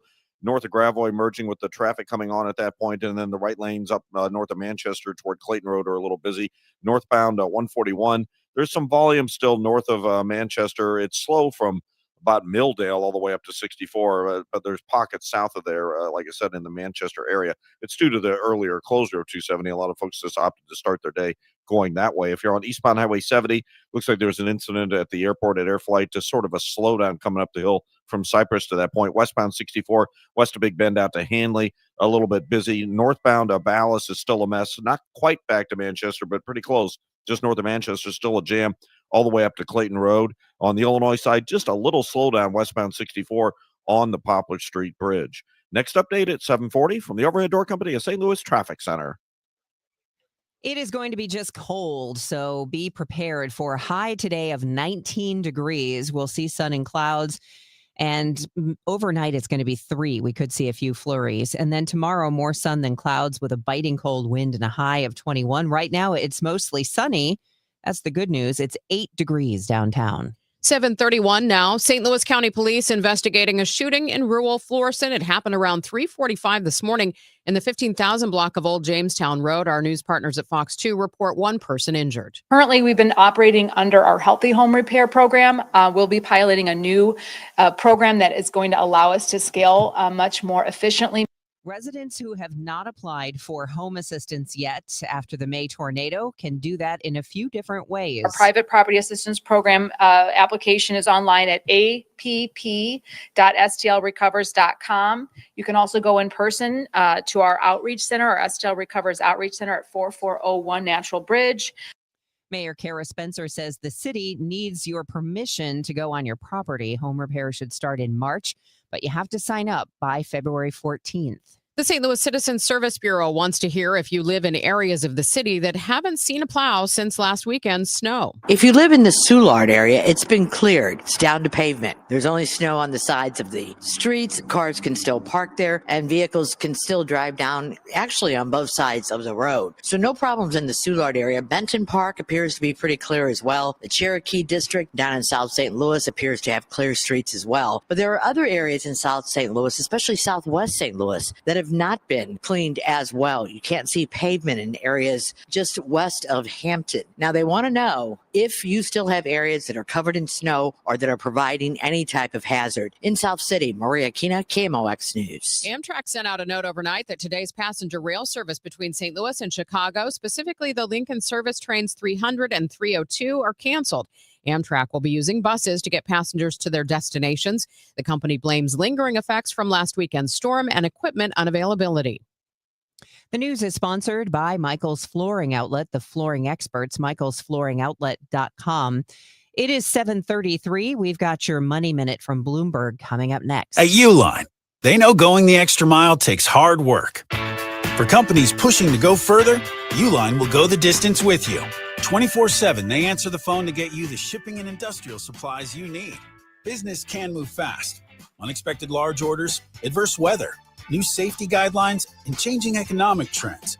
Uline works hard keeping 41,000 items ready to ship, minimizing detours on your way to the extra mile. Visit uline.com. Welcome back to Winter Hack Radio, the place for clever hacks to survive the season. Icy driveway? Well, try spreading sand or birdseed to help with traction. Snowy puppy paws? Well, grab a whisk, brush it off, done. Catch COVID-19? Well, just get... Actually, there's no hack for COVID-19. But if you test positive, prescription medications for COVID exist. Ask your doctor if they're right for you. Visit PfizerForAll.com to learn more. Sponsored by Pfizer.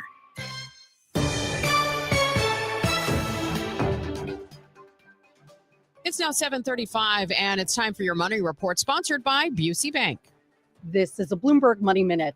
The iPhone is delivering for Apple, but there are concerns. Revenue during the holiday season trounced Wall Street expectations, driven by strong demand for the new iPhone 17. The iPhone accounts for roughly half of the company's revenue. However, Apple is warning that the rising cost of memory chips could weigh on margins. Plus, the company is also facing concerns about its artificial intelligence push, which is getting an overhaul this year after recent stumbles. The president is preparing to nominate former Federal Reserve Governor Kevin Warsh as the next chair of the central bank. As we wait on that announcement, stock index futures are heading for a lower open. And GameStop is looking to do much more than sell video games and collectibles.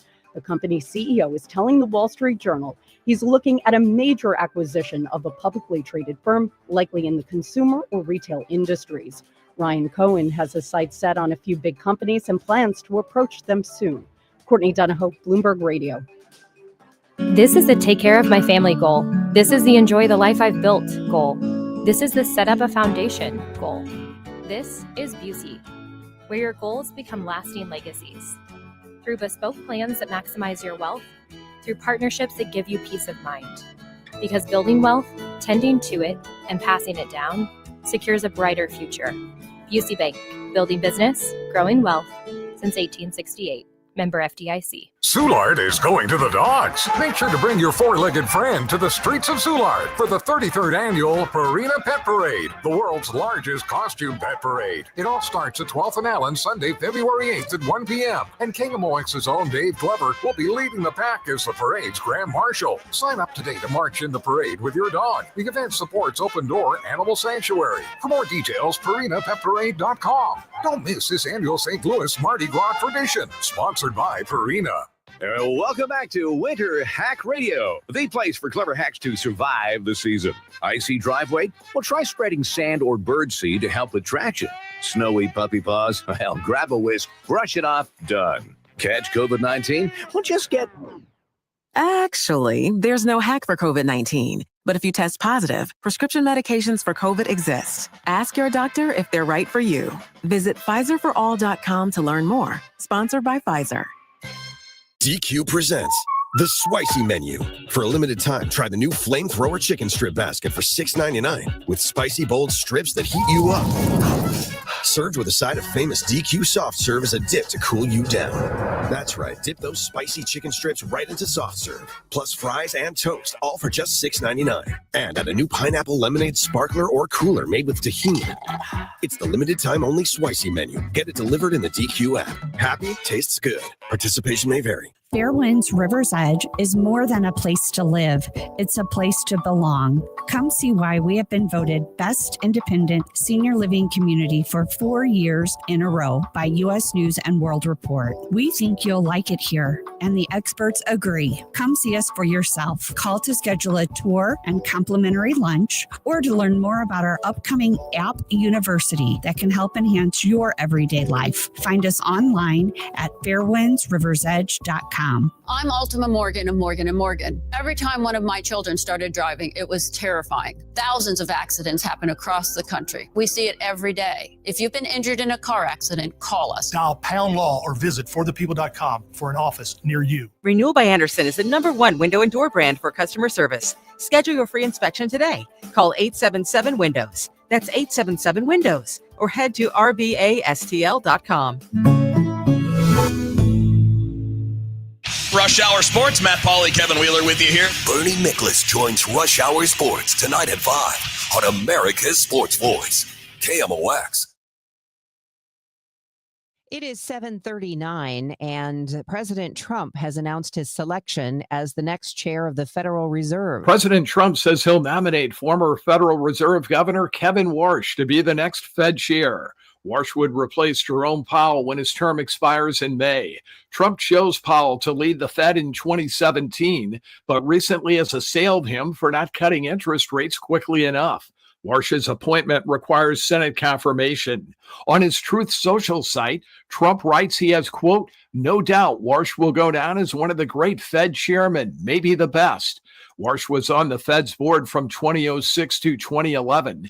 He's a fellow at the right-leaning Hoover Institution and a lecturer at the Stanford Graduate School of Business. Mike Hempen, Washington. Reacting to the announcement, Bankrate economic analyst Sarah Foster says 2 seats on the Fed's Board of Governors could be opening up, which may change its course on interest rates. What happens with Fed Governor Lisa Cook's seat, and then whether Fed Chair Jerome Powell stays on as a governor after his term as chair expires. If both of those seats were to open up, it would maybe change some of the conversation about where the committee is heading. It is 7:40. This is Total Information AM. Let's get you the latest information on the roadways as you head in this morning. Also, the weather as we head into a very cold weekend. Roger Branson, the Overhead Door Company of St. Louis Traffic Center. Well, I can't see the crash on eastbound 70. It's between Air Flight and Natural Bridge, but I can tell you that the jam is building. In fact, the delays begin approaching Lindbergh on eastbound 70 up to that incident. So again, I can't tell you which lane's blocked, but there is trouble there and it's getting worse. Eastbound 70, other than that, east of K and through TR Hughes 79 is a little heavy. Eastbound 64, that still looks great coming off 61 all the way out of Wentzville, all the way through the Innerbelt. Westbound 64 at the Innerbelt, that's still clear. North 270, just slowdowns approaching Gravois midway to 44 and approaching Manchester midway up to 64. That's the worst of it. Northbound 141 still very busy, especially from like Milldale up to 64. There was a report of a minor crash near Clayton Road earlier. Vallis is finally getting better. It's backed up about midway back from Clayton to Manchester northbound, so about half the jam we had earlier. Northbound 55, Bayless up the river to Pears, heavy. Downtown, we're looking good, just a little slow westbound 64 across the Poplar Street Bridge. Next update is 7:50 from the Overhead Door Company of St. Louis Traffic Center. It's going to continue to be cold. Let's get the latest on the forecast with AccuWeather's Joe Lundberg. Megan, it's frigid this morning, single digits across most of the area with partly sunny skies right now. And we'll see some sunshine a good bit of the day before it clouds up later. High only gets to 19. Watch out for a couple of snow flurries early tonight. Then it clears up late tonight and back down to 3. Some of the outlying areas could be at or below 0 by tomorrow morning. Sunshine, some clouds, another cold day tomorrow, the high 21. Some sun will give way to clouds Sunday, and maybe a little bit of snow or flurries late in the day or early at night. Most of it slides by to the north and east of the city, but something to keep an eye on, the high 29. Behind it, cloud break for some sun on Monday. We get up to 37. Another system comes through on Tuesday, a chance for some snow, sleet, or even rain in the afternoon with a high in the mid-30s. It's 5 at St. Peter's and in Florissant, partly sunny, and 10 downtown at the Arch. From the Saliga Heating and Cooling Weather Desk, I'm AccuWeather meteorologist Joe Lundberg on 104.1 FM KMOX. It is 7:42. We've got sports with Brian Feldman coming your way in 3 minutes. Journalist Don Lemon has been arrested. This after he entered a Minnesota church and recorded anti-ICE protesters who disrupted a church service. That protest on January 18th increased tensions between residents and the Trump administration, but it's unclear what charge or charges Lemon is facing. The arrest came after a magistrate judge last week rejected prosecutors' initial bid to charge the journalist. Lemon was taken into custody by federal agents in Los Angeles, where he had been covering the Grammy Awards. His lawyer says Lemon will, quote, fight these charges vigorously and thoroughly in court, close quote. The Congressional Budget Office says President Trump's troop deployments to U.S. cities last year cost nearly $500 million. The estimate includes the 700 active duty Marines and National Guard members sent to Los Angeles in June, and the subsequent Guard deployments to Washington, D.C., Memphis, Portland, Oregon, and Chicago. The estimate did not include the most recent deployment to New Orleans. Democratic senators had asked the CBO for the estimate. Oregon Senator Jeff Merkley said in a statement, the American people deserve to know how much money is being wasted on what he calls Trump's reckless and haphazard deployment of National Guard troops across the country. Michael Wallace, CBS News. Illinois Senator Dick Durbin blasting the FBI raid on an election office in Fulton County, Georgia, calling it the work of a president who refuses to accept reality. Federal agents seized ballots and voting records from the 2020 election this week, a move Trump administration officials say is part of an investigation into fraud. Durbin tells CBS News' Major Garrett that the raid is proof the president is still obsessed with his loss to Joe Biden 6 years ago. This president is still pressing the case that he didn't lose the election to Joe Biden and he lost. He did not get a majority of the votes. He continues to be haunted by that. And he'll go so far as to confiscate election materials and ballots in the state of Georgia, where he was recorded as asking for the agents there to find 11,000 votes for him. He won't give it up. He's chewing on this like a dog that won't let go of a bone. When asked if the raid was legal, Durbin just said that with the current Department of Justice, it's no surprise. Venezuela is privatizing its oil industry. Less than a month after the brazen seizure of then-President Nicolas Maduro in a U.S. military attack in Venezuela's capital, Venezuela is shaking up its oil industry. At a rally in the capital, Caracas, Venezuela's acting president, Delcy Rodriguez, announced she has signed a law that will open the nation's oil sector to privatization. The move reverses a tenet of the self-proclaimed socialist movement that has ruled the country for more than 2 decades. Lawmakers in the country's National Assembly approved the overhaul earlier in the day. As the bill was being passed, the U.S. Treasury Department officially began to ease sanctions on Venezuelan oil that once crippled the industry. The moves by both governments are paving the way for yet another radical geopolitical and economic shift in Venezuela. I'm Karen Shamas. Good morning, I'm Brian Feldman filling in for Tom Ackerman. The Blues back in the win column. After losing 5 straight games, they defeat the Panthers 5-4 at Enterprise Center. Jimmy Snuggerud with the game winner late in the third to clinch it. Florida's Matthew Tkachuk actually erased a 2-goal Blues lead by himself in the second. Panthers were down 4-2, but Tkachuk tied it up 4-4 in easily his best game after coming back from injury. The third period largely scoreless until there's about 7 seconds left. That's when Snuggerud lights the lamp and lifts the Blues to victory. After the game, head coach Jim Montgomery on the win. The effort by our penalty killers was awesome. The response by our fans was awesome. And it gave us life. And then, obviously the power play came through at the end there after a lot of good puck movement. We finally got one shot to go through, and it was a big one by Snuggie. Just a day off for the Blues before they get the Blue Jackets tomorrow night at home. College hoops make that 10 straight wins for the Illini. 9th-ranked Illinois takes down Washington 75-66 in Champaign. Freshman guard Keaton Wagler scores a game-high 22 on 7 of 13 shooting. Fellow freshman David Mirkovich adds 19, and the Illini improve to 18-3, 9-1 in the Big Ten. Next up, they head on the road to number 5 Nebraska. Should be fun. That matchup Sunday at 3. Tonight, the 21st-ranked St. Louis University Billikens put their unbeaten conference record on the line against Dayton. SLU coming off a tough 3-point win over George Washington earlier this week. The Flyers 14-7, but on a 3-game losing streak. KMOX talked to SLU analyst Earl Austin Jr. last night about what makes this Billikens team so good. And one of the first people he mentions, head coach Josh Schertz. When I was watching the aftermath of Indiana winning that national championship, and they had one of those experts say, Kirk Cignetti does three things. The way they evaluate talent, and they develop players, and they foster a winning culture. And I stood up in my bed and go, that sounds like somebody I know, and that's exactly what Josh does. That's high praise from Earl, comparing Josh Schertz to Kurt Cignetti. Tip-off from Chaffetz Arena, 7 o'clock tonight. You can catch the action, as always, right here on KMOX. Then on Saturday, Mizzou hosts Mississippi State in Columbia. The Tigers 14-7 on the year and even 4-4 in SEC play.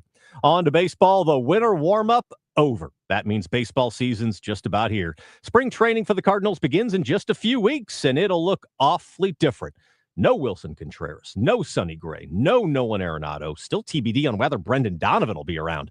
But there's still games to be played and games to be won if they can find a way to do it. And that's the job of manager Ollie Marmol, who spoke to KMOX during the winter warm-up. Marmol says it was not easy saying goodbye to those veterans. These are guys that contributed at a high level, and I enjoyed having around, but we were clear as to what the goal was this offseason and what it was going to look like and how we were going to go about it in order to just allow our young guys to fill some of those spots and get an opportunity. So it was not by surprise, but at the same time, it was good to be able to have a conversation with those guys right after we made the decision. And some of the interactions were really, really good. Pitchers and catchers report to Jupiter February 10th. With reports at 15:45 past the hour, I'm Brian Feldman on your home for St. Louis Cardinals baseball. KMOX. SSM Health welcomes the St. Louis Golf Expo January 30th through February 1st at St. Charles Convention Center. Get bonus golf balls and Pro Tour tickets while they last. Presented by Post Dispatch. Shop with Pro-Am Golf. Play Sinclair Lincoln's Long Putt powered by Evolve Putters. The Back 9 Crestwood Simulator. The Battlehawks Chip Shot. And Sip Drinks by Skimmers. Tito's and Four Hands Cannabis at the Golf Expo January 30th through February 1st in St. Charles. Thanks to Gateway Golf Cars, Booth Creek Wagyu, and Amateur Players Tour. Special tickets at stlgolfexpo.com. Big game, big screen, big energy at Ballpark Village, Sunday, February 8th. Enjoy the big game like you're in the end zone, featuring in-arena touchdown celebrations, band cams, contest VIP packages, and more, hosted by RDJ and DJ Dex. Save up to $10 on tickets with code KMOX. Tickets and event details at stlballparkvillage.com/events. For more information, KMOX.com/events. Total Information AM on 104.1 FM. KMOX. 7:50. Let's get the latest on the roads. Roger Brand is in the Overhead Door Company of St. Louis Traffic Center. Well, I can see this crash now, Megan, on eastbound 70 east of Air Flight. It's mostly over to the right shoulder, but they have the right lane blocked because it's right up against the roadway there. So with that right lane blocked, eastbound 70 east of Air Flight, we have backed up traffic back through Lindbergh, almost to the Rock Road right now, eastbound 70. In fact, it looks like there may be an incident now at Cypress because there's a little break in the flow there coming through. So still significant delays. Eastbound Highway 70, you've also got slow traffic approaching TR Hughes into 79, a little busy Earth City into 270 after that. Eastbound 64, barely a slowdown coming up the hill to Lake St. Louis Boulevard. It's just kind of slow again from McKnight to the Interbelt. Westbound 64, Clayton Skinker to Big Bend, and through Spady's a little off the pace. North 270, slow stuff gravelly midway up to 44, Doherty Ferry in pockets up to Ladue. South 270, south of Olive to Ladue is still kind of busy. Ballast continues to improve northbound. Still backed up, not quite midway back to Clayton, but it's still pretty heavy at the north end of it. Northbound 141 south of Clayton up to 64 is pretty heavy. Northbound 55 Bayless up to River to Pear, that's slow as well. And looks like eastbound 64 past 157, we had a report of a crash off the roadway, some heavy traffic there. Next update is 7:58 from the Overhead Door Company of St. Louis Traffic Center. We do have lots of bright sunshine out there right now, but it's not really warming things up much. In fact, it'll just get up to 19 degrees today. Could see a flurry overnight with a low of 3 and then 21 degrees, more sun than clouds tomorrow and a biting wind. Right now, it is mostly sunny, 8 degrees downtown. The news continues at 7:52. Charges filed in connection with Wednesday's gunfire at a funeral home in Ferguson. St. Louis County prosecutors accused D'Angelo Taylor of Jennings of committing armed criminal action, unlawful possession of an illegal weapon, and unlawful use of a weapon.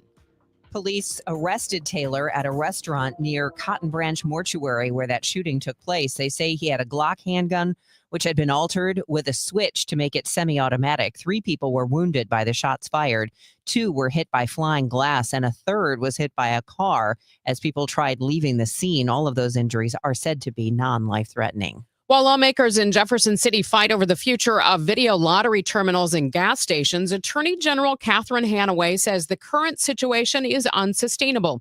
Hanaway argues that the machines are illegal and that the state's failure to enforce the law so far is creating a public safety hazard. Lawmakers are debating whether to ban or tax the machines. And whatever they decide, that's fine. We'll just enforce the law. But right now, the law is not being enforced, and that creates a super dangerous situation. Hanaway says she's prepared to move forward with enforcement actions immediately. That includes seizing the machines. A Missouri lawmaker wants to increase the amount of time K through 12 students spend in PE. Physical education, physical activity, physical movement of our bodies ought to be a priority.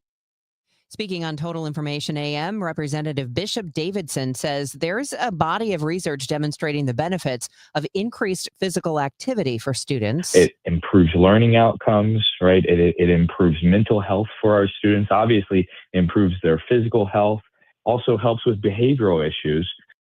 Davidson says the idea to mandate a new course for districts the idea is not to mandate that, but instead ask schools to restructure what they already do in the regular school day to ensure kids get much more physical activity. Former Sangamon County, Illinois Sheriff's Deputy Sean Grayson has been given a maximum sentence of 20 years in prison for the killing of Sonia Massey. CBS's Jerika Duncan with reaction from the Massey family. Grateful, devastated, and elated is what the family of 36-year-old Sonia Massey told me they are feeling. Now, what many people remember about this case is that body camera video from July of 2024. It shows Grayson shooting and killing Massey, a mother of 2, in her own home after she called 911 to report a suspected prowler.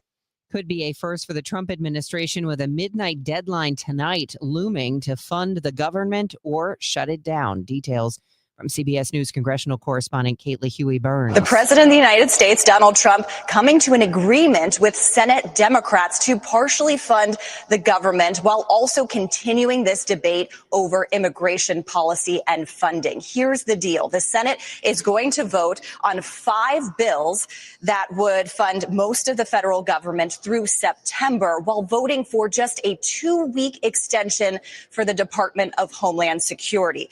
The First Lady gets her close-up at the Trump Kennedy Center. CBS's Deborah Rodriguez has details. Melania Trump, accompanied by her husband, the president, walked the charcoal carpet at the premiere of her new documentary, Melania. This is a very special evening. An incredible, historic moment. Her production company made a $40 million deal with Amazon MGM Studios to produce it, and Amazon spent a reported $75 million to promote it. The director, Rush Hour series Brett Ratner. It was his first film since he was accused of sexual assault and harassment in 2017. He denies the allegations. Some accuse Amazon's Jeff Bezos of using the documentary to curry favor with the president. The movie opens in theaters today. Deborah Rodriguez, CBS News. It is 7:56, and you are listening to Total Information AM. Hey, Happy New Year, big boy. Hey, what's up, Izzy? Also known as the Kool-Aid Man. You got any New Year's resolutions? I got one, Eddie. I've promised myself to spend more time on that toasty warm, huge, heated outdoor patio of yours. It's nothing like having your coat off, drinking the coldest beer in town with hundreds of your family, friends. Man, it is a toasted patio, and that's a great resolution. And, thanks for not mentioning things like weight loss and health kick. And those would be hard in Fast Eddie's. It'd be hard to lose any kind of weight or take away from anything when you got the 5-pound Fat Eddie burger, the hot chick on a stick, that big Elwood on a stick, and those succulent peel-and-eat shrimp. Yeah, I am not losing any weight hanging around your place. I learned it's a lot easier just to make those resolutions simple and fun, buddy. Man, and that's easy. You're right. That's a great resolution. So make your resolution fun. And head on over to Fast Eddie's Bon Air. You know where to go across that big, beautiful Clark Bridge and come into Alton, Illinois. So like Mr. Shannon always said, if you're 21 and in the mood, we'll see you at Fast Eddie's Bon Air. Kool-Aid Man. Attention all dog owners. If you have ever listened to the radio or TV for any length of time, you've probably heard of America's #1 dog supplement, Rough Greens. Greetings, naturopathic Dr. Dennis Black, Amazon best-selling author and founder of Rough Greens here. And And if your dog suffers from bad breath, itchy skin, licking paws, joint pain, or low energy, the truth is their food is probably to blame. You see, all commercial dog food is dead food. That's why I created Rough Greens. One daily scoop gives your pup the live vitamins, omega oils, probiotics, and enzymes that will bring their food back to life. Don't believe me? Let your dog try it before you buy it. I'll send you a free Jumpstart trial bag, risk-free. You just cover the shipping. Go to roughgreens.com. That's RUFFgreens.com. Use discount code NEWS. Don't wait. Give your dog the gift of vibrant health. Order now. It'll be at your house in a few days. Go to roughgreens.com. That's RUFFgreens.com. Discount code NEWS for your free Jumpstart trial bag today. Rough Green. We make any dog food better. Glover here for my friends at Cantor Injury Law. Cantor is local, and we're here doing the work every day. We're right here in St. Louis, and we're ready to fight for you. CantorInjuryLaw.com or call 314-628-9999. The choice of a lawyer is an important decision and should not be solely based on advertisements. I'm Dave Glover, and I see clearly now thanks to the doctors, Dr. Greg Birdie, Ranjan Malhotra, Robert Brusati, and Andy Royer. You can too. Just go to youridoc.com. Let's see if things are starting to wind down at all on this Friday morning. Roger Brand has more from the Overhead Door Company of St. Louis Traffic Center. Well, not yet on eastbound 70, Megan. The right lane is still blocked for this crash. Eastbound 70 east of Airflight. Traffic backs up. Stop-and-go pockets just east of the Rock Road. And we also have, it looks like, a minor crash now eastbound 70 midway between Earth City and 270. So that delay goes back almost to the Blanchette Bridge. And it's still a little slow from K headed in through T.R. Hughes and 79. Eastbound 64 from Lindbergh now through the Innerbelt's busy. North 270, the primary delays. Manchester up through to Ladue. Next update at 8:10 from the Overhead Door Company of St. Louis Traffic Center. It is 7:59, Friday, January the 30th. I'm Debbie Monterrey, and coming up on Total Information AM in the next hour, Patrick Risch will be along to discuss a new Masters of Business in Sports program at Washington University. CBS congressional reporter Torian Small in at 8:24 to talk about that deal making between the president and Democrats to avert a government shutdown. This is AccuWeather meteorologist Joe Lundberg. Brisk and bitterly cold today with sun and clouds. The day will end cloudy, the high only 19. In CBS News, President Trump names former Federal Reserve Governor Kevin Warsh as his choice to be the central bank's next chairman. At the tone, it's 8 o'clock in Mid-America and time for CBS News. The trusted voice of St. Louis. KMOX AM St. Louis. KMOX FM Hazelwood. Always live on the free Odyssey app. This is CBS News on the Hour, sponsored by Pfizer. Deborah Rodriguez. President Trump has unveiled his pick to replace Jerome Powell as Federal Reserve Chair. The name, Kevin Warsh, a former Federal Reserve governor. Warsh has been echoing the president's calls for lower interest rates. Bankrate economic analyst Sarah Foster says if Warsh is confirmed as chair, he would still only be one vote. He's probably going to need to bring very convincing evidence if he's going to get officials to step off the sidelines. Foster says current chair Jerome Powell has fought hard to keep the Fed out of politics. A lot of lawmakers and markets are going to need whoever Trump nominates to really prove to them that he will remain politically independent. Michael Wallace, CBS News. Powell's term expires in May. We've just gotten word the FBI is taking over the investigation into ICU nurse Alex Pretty's shooting death by federal agents in Minneapolis. We've also learned Don Lemon is under arrest after he entered a Minnesota church and recorded anti-ICE protesters who disrupted the service. His attorney says the former CNN host was taken into custody by federal agents in L.A. He was there covering the Grammy Awards. Parts of the Southeast still struggling to recover from last weekend's crippling winter storm are bracing for another. Meteorologist Craig Allen. Winter weather alerts cover hundreds of miles across the lower mid-Atlantic states, currently from north sections of Georgia into the eastern parts of Tennessee and Kentucky on up into West Virginia.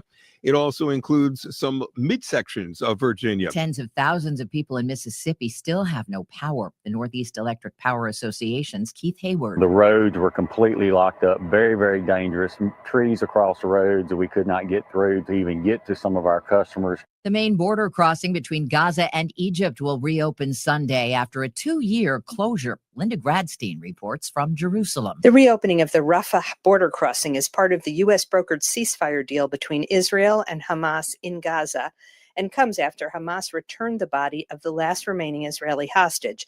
Israel will supervise the exit of Gazans to Egypt remotely, but Palestinians who want to enter Gaza from Egypt will have to be screened by Israel at an Israeli-run checkpoint. Alpine skiing star Lindsey Vonn has spoken about competing at the ripe young age of 41. Physically in possibly the best shape I've ever been in, which is fun. It was no fun today when she crashed in her final downhill race in Switzerland before next week's Winter Olympics in Italy.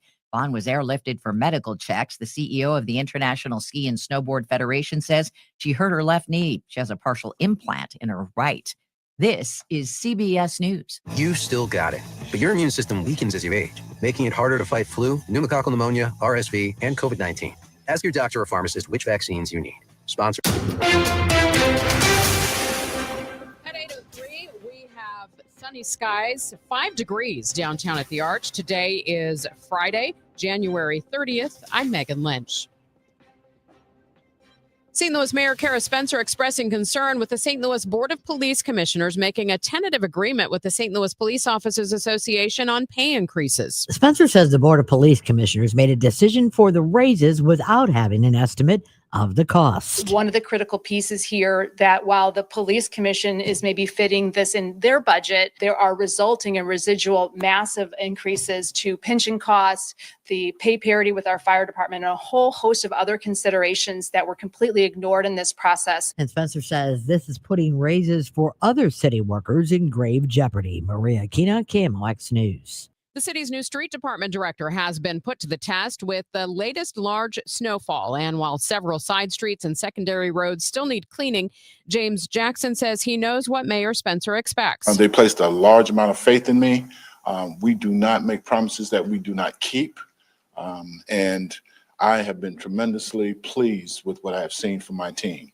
At 3 and 4 o'clock in the morning, it's hard to sleep when your people are up. If you live in the city and your street has not been plowed yet, notify the Citizen Service Bureau.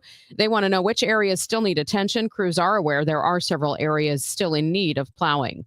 A Lutheran church official from Illinois has been arrested on a child pornography charge and yesterday appeared in U.S. District Court in St. Louis. KMOX religion editor Fred Bottomer reports. The Reverend Michael W. Moore of Springfield, Illinois, is currently president of the Central Illinois District of the Lutheran Church Missouri Synod. A news release from the U.S. Attorney's Office for the Eastern District of Missouri says the 54-year-old pastor was charged with 1 count of producing child pornography and will be held in jail until trial after waiving his right to a detention hearing. According to the news release, a court-approved search of Moore's home in Springfield allegedly found storage devices that contain videos of 3 juveniles in the bathroom and hidden cameras in a residence Moore used in Vandalia. The FBI St. Louis office and St. Louis County Police investigated the case with the assistance of the FBI office in Springfield and the Vandalia Police Department. Fred Bottomer, KMOX News. A statement from Lutheran Church Missouri Synod headquarters in Kirkwood says they were shocked and dismayed to learn about the arrest and they will fully cooperate with law enforcement. The city of St. Louis touting a new home repair program that will expedite repairs. It's going to allow us to scale much more efficiently moving forward. That is already underway, and we should see home repairs starting in March. I'm very excited about that because it will accelerate as we expand our contractor capacity. The Private Property Assistance Program application is online, or you can go to City Hall in person or call. Mayor Kara Spencer says the city is asking every eligible property owner, family member, neighbor, and community partner to help spread the word and make sure no one misses the opportunity. The deadline to submit an application is February 14th. It's St. Louis-based TV, but it's not filmed in St. Louis. A new HBO limited series starring Jason Bateman and David Harbour is putting St. Louis in the spotlight, at least in name. DTF St. Louis debuts next month following 3 middle-aged adults whose lives spiral out of control after using a local hookup app. You introduced him to DTF St. Louis. Your buddy's now dead. I want to know more.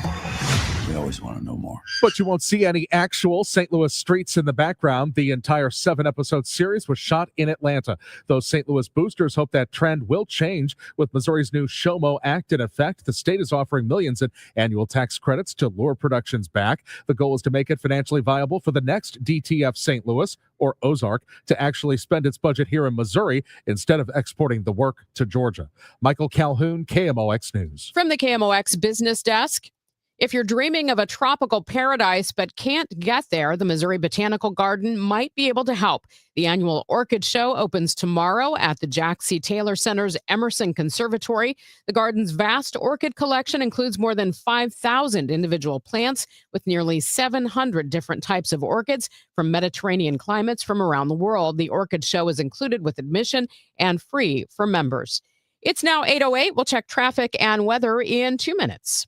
Hey, I'm Mike Slater. My dad passed away at the age of 63. It's out of nowhere. Had a stroke. Super hard, obviously, for the whole family, but my dad had life insurance. This is why I have life insurance for my family, for my wife and 4 kids. And the best place to get life insurance is ethos.com because you can do it in 10 minutes. And there's no medical exam and no blood test, just a few health questions. Get life insurance in 10 minutes so your family is protected. Ethos, ETHOS, ethos.com/Mike. Staples presents That Was Easy. This year, I'm giving my hair salon a total makeover. Total makeover sounds totally expensive. We updated our logo and colors, so I needed to print new signage, brochures, business cards, everything. Everything will not be cheap. Staples did it all, and I saved $100 on my order. $100? Trim my whiskers, that's a good deal. For everything your business needs to print, let's go Staples. That was easy. Offer valid in-store and online. Ends 1/31. Exclusions apply. Visit staples.com/print for details. Hey, Cardinal Cowboy here. Who would have thought a car crash would have led to charities, TV shows, and cheering with the best fans in the world? I'm thankful for every day. And so are my friends at Renner Garage Door. They've been turning garage doors from zero to hero since 1966. With help from trusted brands like Delden, Amar, and LiftMaster, honest family-style service you can count on. So giddy up and get your free repair or replacement quote today. Giddy up! RENNER, RENNER. Attention business owners with a net income over $500,000. You need to work with a tax strategist that understands your entrepreneurial mindset. Download the most recent white paper written by E3 Consultants Group titled The Power of a Professional Tax Strategy Team. Go to e3wealth.com/radio to obtain a copy. It's time to learn about wealth and tax strategies that protect your personal and business economy. E3 is ready to help you think differently about your finances. Educate, empower, enlighten. That's the E3 difference. This hour of Total Information AM is sponsored by Gamma Tree Experts. Total Information AM on 104.1 FM, KMOX. 8:10 now. Time for another check of the roads with Roger Brand. He's in the Overhead Door Company of St. Louis Traffic Center. Well, good news on eastbound 70 around the airport, Megan. They cleared that crash we had at Air Flight. There's just a little slowdown right now, Lindbergh through Cypress, where they had one on the shoulder. It looks like they also cleared the crash or stall, whatever it was. We had eastbound 70 between Earth City and 270. Eastbound 70, though, is slow from the Blanchett to 270, but it was jammed 10 minutes ago. So, again, it's an improvement. Northbound 270 looks pretty good. Just the right lane's a little busy approaching Clayton Road and 64 to Ladue. Eastbound 64, Spady through the Interbelt's busy. South 170 bogs down to the Parkway. Westbound 64, Big Bend to Hanley, just a little heavy traffic there. North 55 looks good from Festus all the way up across River to Pear. Downtown, we're good to go westbound across the bridges. No delays on Illinois interstates currently. Next update at 8:20 from the Overhead Door Company of St. Louis Traffic Center. Times of sun and clouds today. Brisk and bitterly cold. The day will end cloudy. The high just 19. Mostly cloudy for a while tonight with a flurry or two. Then some clearing and bitterly cold late tonight, though 3. Tomorrow, sunshine and some clouds. A bitter cold breeze. The high 21. On Sunday, some sun followed by clouds and cold. There is a chance for a little snow or flurry activity around late in the day and early at night, especially north and east of the city. Sunday's high 29. From the Saliga Heating and Cooling Weather Desk, I'm AccuWeather meteorologist Joe Lundberg on 104.1 FM KMOX. We have sunny skies right now, but only 8 degrees downtown at the Arch.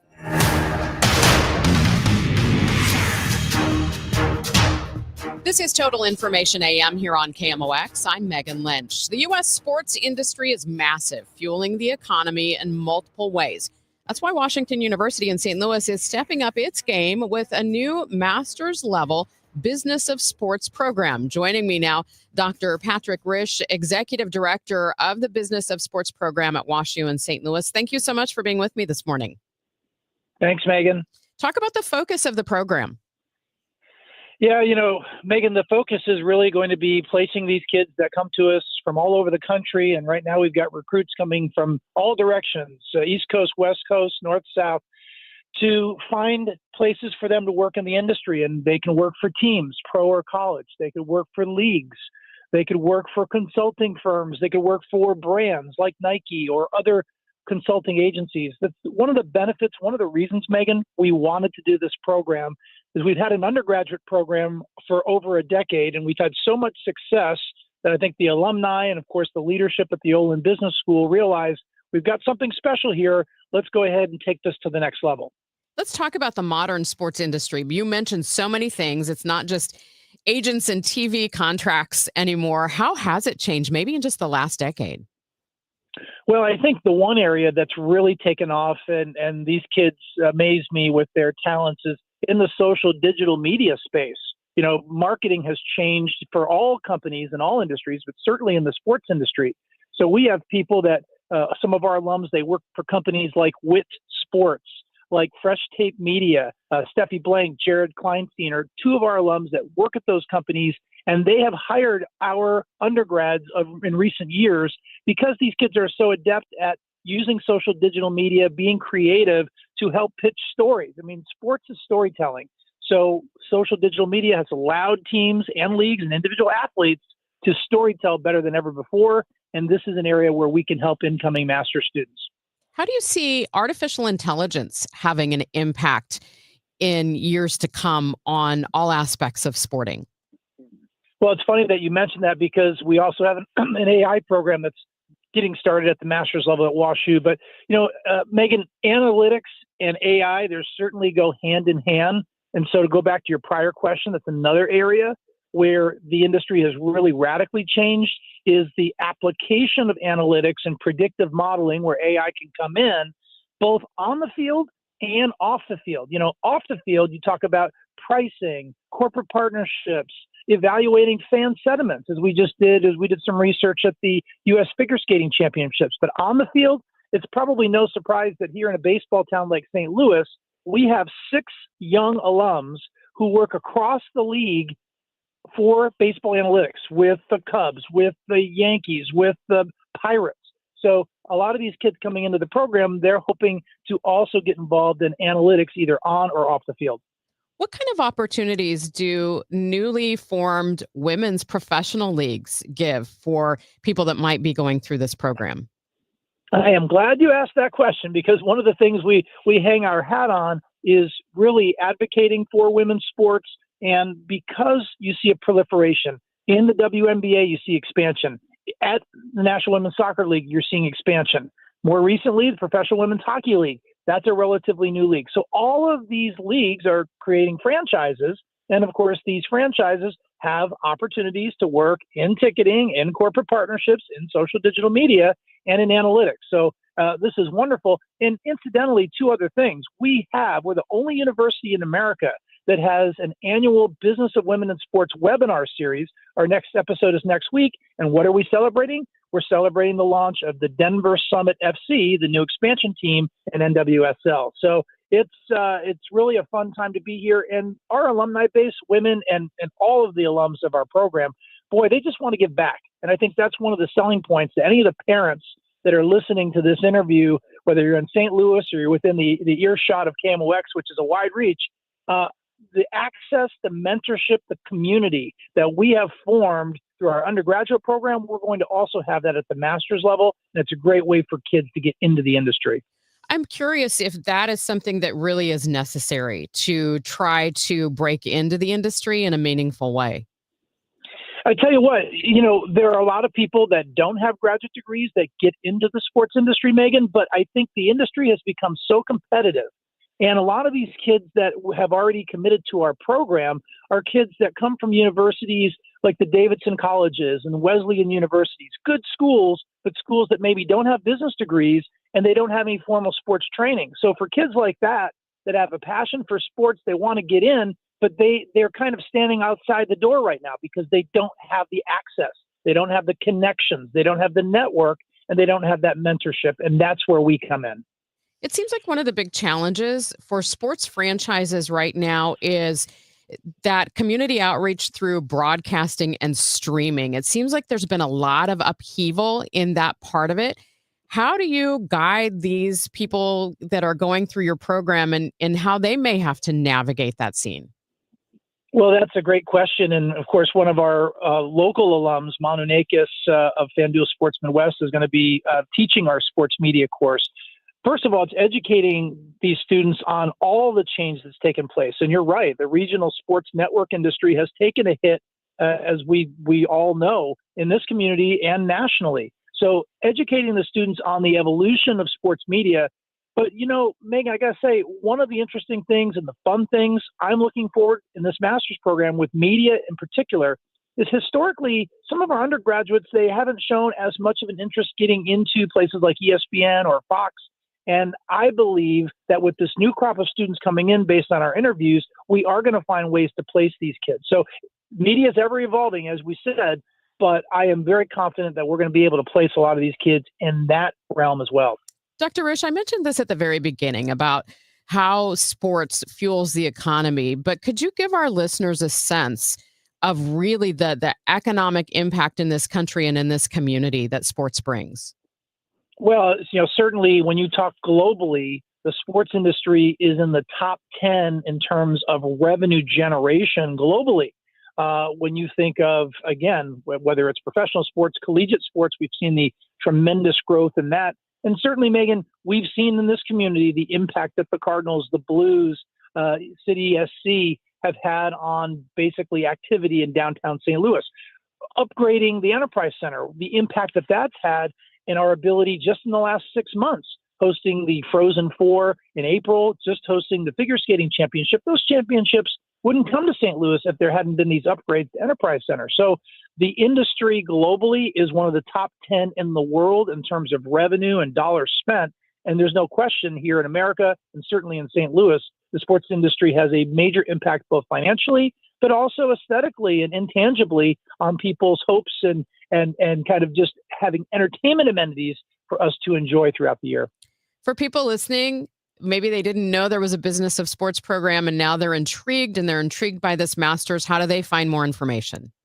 Well, they can do things. They can either Google Masters in Sports Business at WashU and they'll find the website for our program. They can Google my name, Patrick Risch, and I'm more than happy to talk to any parent, any student about our program. We're capping our enrollment at 20 cohort is the first cohort. We're going to have about 20 students starting in the fall of 2026. We're more than halfway to that goal now. So their spaces are selling fast, as they say. So we would welcome any of you to reach out and answer questions regarding what we're doing. Again, access, mentorship, community. We're doing it better, I think, than just about any university out there. Thank you so much for coming on to talk about it this morning.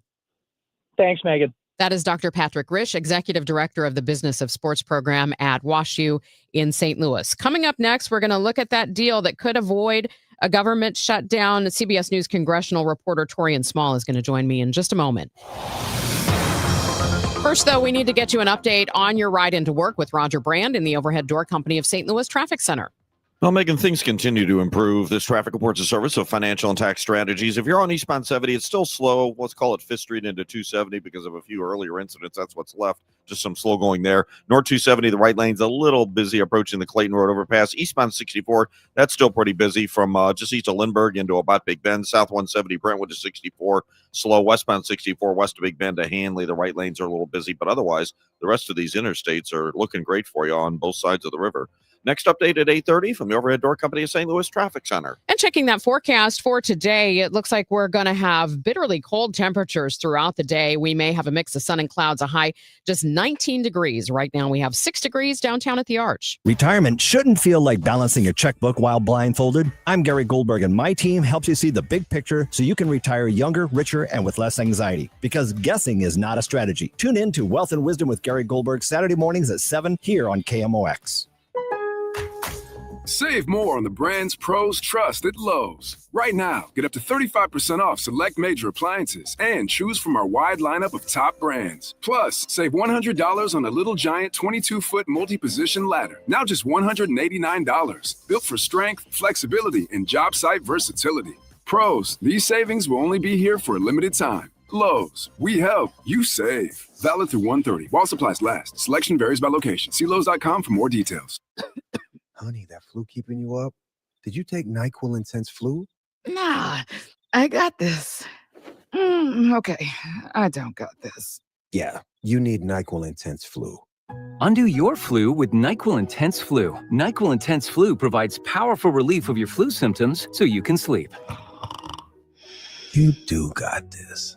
NyQuil Intense Flu. The nighttime sniffling, aching fever. Best sleep with the flu medicine. Use as directed. Keep out of reach of children. Start the new year off on a healthier note by taking active liver supplements from New Nordic every day. Available online at Amazon or newnordicusa.com or at your local CVS, ShopRite, Meijer Grocery, or Wegmans.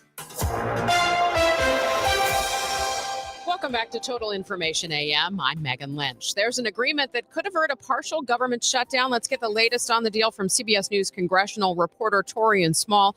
Torian, I know you have been covering this closely. What are some of the details of this deal? Yeah, so this would essentially move forward with most of the appropriation bills. That would be 4 out of the 5. This is also something that President Donald Trump has himself endorsed after his administration played a key role in the negotiations. Typically, we'll see Senate Republican and Democratic leadership talk through the next steps forward, and especially after we saw the failed procedural vote happen yesterday, what ended up happening was the administration seemingly agreeing with Democrats' demands to remove funding for DHS until significant reforms are met. In the interim, they will move forward with funding for the other significant agencies to avert a government shutdown. Torian, I feel like we are already hearing some rumblings that this is not necessarily a sure thing today, that this will get through the Senate. Right. I mean, I think the reason why we are talking about this in the past tense is because there has been pushback from Republicans. Senator Lindsey Graham was apparently the biggest holdup on this moving forward yesterday.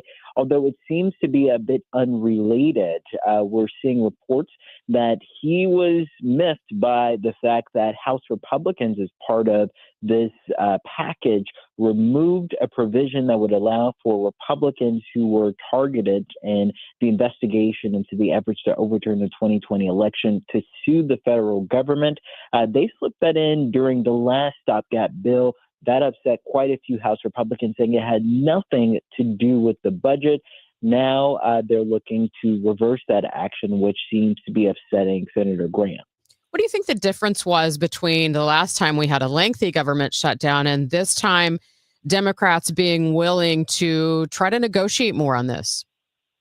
Well, I think there is bipartisan concern for the DHS's handling of immigration enforcement. Minnesota has had a huge magnifying glass on it by lawmakers, and we've seen a handful of Republicans not only question Kristi Noem, the head of DHS, but also call for her resignation. Senator Tom Tillis of North Carolina is a notable Republican who's saying he absolutely disagrees with how she has been handling it, considering the fact that 4 Senate Republicans voted against the procedural vote yesterday, and ultimately 5 in Leader Thune, but that was for a procedural move so it can stay on and not fail completely.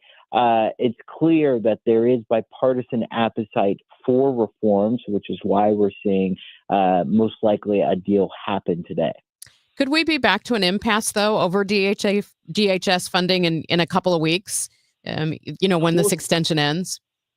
Yeah, we'll see. I mean, the biggest question is what Senator Mike Johnson, or not Senator, House Speaker Mike Johnson told our Jennifer Jacobs yesterday. She said he said to her that he believes the one big beautiful bill, that budget reconciliation package that passed down partisan lines last year, provided a significant amount of funding to the department, so he doesn't see, even if an appropriations bill doesn't move forward for DHS, there being any significant interruptions to its policies and procedures. But it's unclear the veracities of his claim, considering this is funding for the next fiscal year. So it would be, I think, a tough sell to say to that department that they don't need more money, considering they had extra funds devoted to them in the One Big Beautiful Bill. That is CBS News congressional reporter Torian Small. Thank you so much for your time on KMOX this morning. Thank you. Make sure you stay with Total Information AM. Coming up with Chris, Amy, and John Hancock and Michael Kelley. The governor, Mike Kehoe, is going to join them around 8:40 this morning up to the top of the hour. So make sure you stay with 104.1 FM KMOX. It's now 8:27. This time check sponsored by Jerry Kelley Heating, Air Conditioning, Electrical, and Plumbing. It's time for a $98 furnace tune-up.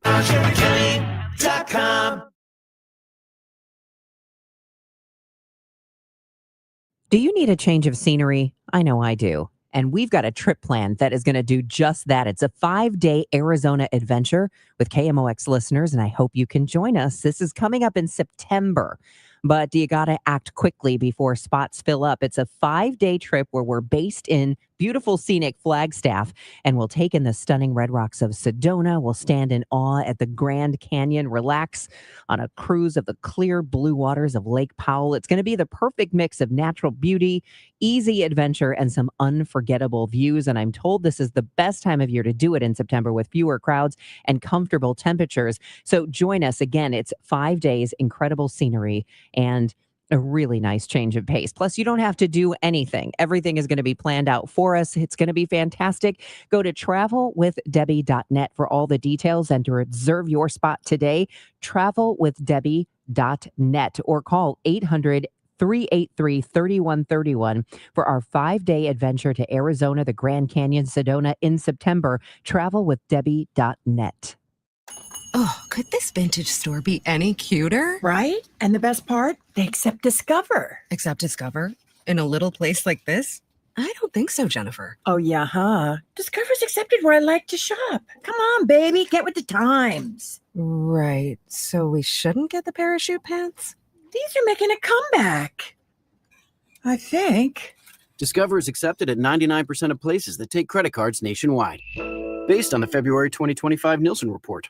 Welcome back to Winter Hack Radio, the place for clever hacks to survive the season. Icy driveway? Well, try spreading sand or birdseed to help with traction. Snowy puppy paws? Well, grab a whisk, brush it off, done. Catch COVID-19? Well, just get...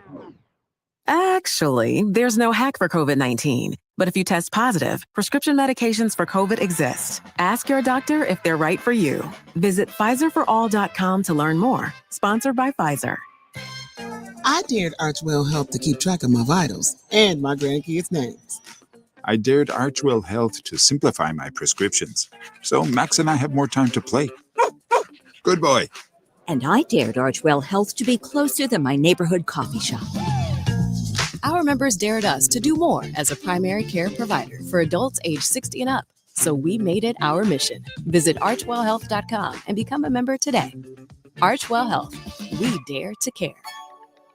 What if every time you spent money, you saved money too? With Achieve It Checking from Together Credit Union, you can do just that. Every debit card purchase is rounded up to the nearest dollar, and the spare change goes right into your savings. And here's the best part. Together Credit Union boosts your progress by matching qualifying savings up to $8 a month. It's a free checking account that helps you achieve more automatically. Learn more, or better yet, enroll today at togethercu.org. Together Credit Union, federally insured by NCUA.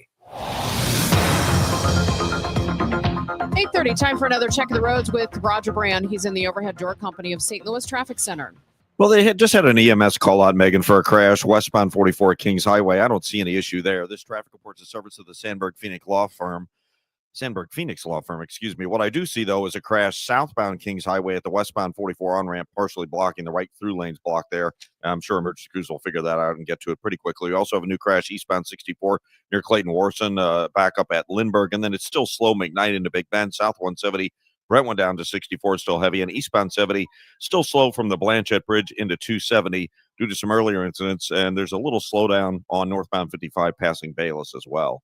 Next update at 8:40 from the Overhead Door Company of St. Louis Traffic Center. And checking that forecast for today, it's going to be brisk, bitterly cold, a mix of sun and clouds, a high just 19. Right now, sunny skies, 6 degrees downtown at the Arch. At Sandberg Phoenix, we're more than just a law firm. We're partners committed to you, your business, and your community. From family law to litigation, we're ready to serve. Visit sandbergphoenix.com. The choice of a lawyer is an important decision and should not be based solely on advertising.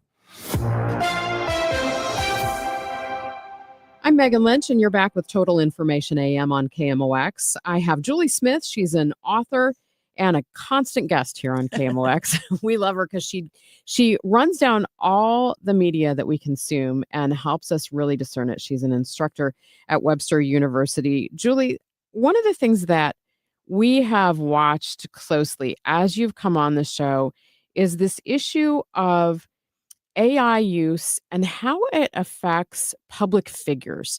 For example, I remember the story with an actress who's Scarlett Johansson, whose voice was used, by ChatGPT, I think is one of the first models, and she fought back against it. But it's kind of this idea of how do you prove you are who you are and keep yourself and your identity? And apparently there's another actor who has gone to great lengths to try to make sure that AI can't use anything about him. Matthew McConaughey has trademarked himself. So he's trademarked an image of him staring, an image of him smiling, an image of him talking, and of course, you know the phrase that he's trademarked. All right. Yeah, of course. And it's meant to stop AI apps from simulating his appearance or voice or likeness without his permission. So there are already laws in place that say that you can't imply that a celebrity is endorsing your product without their permission.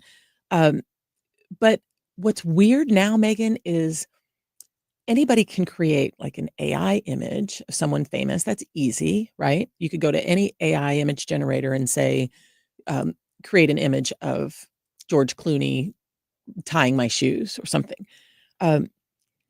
With AI generating images like that, those images can be monetized.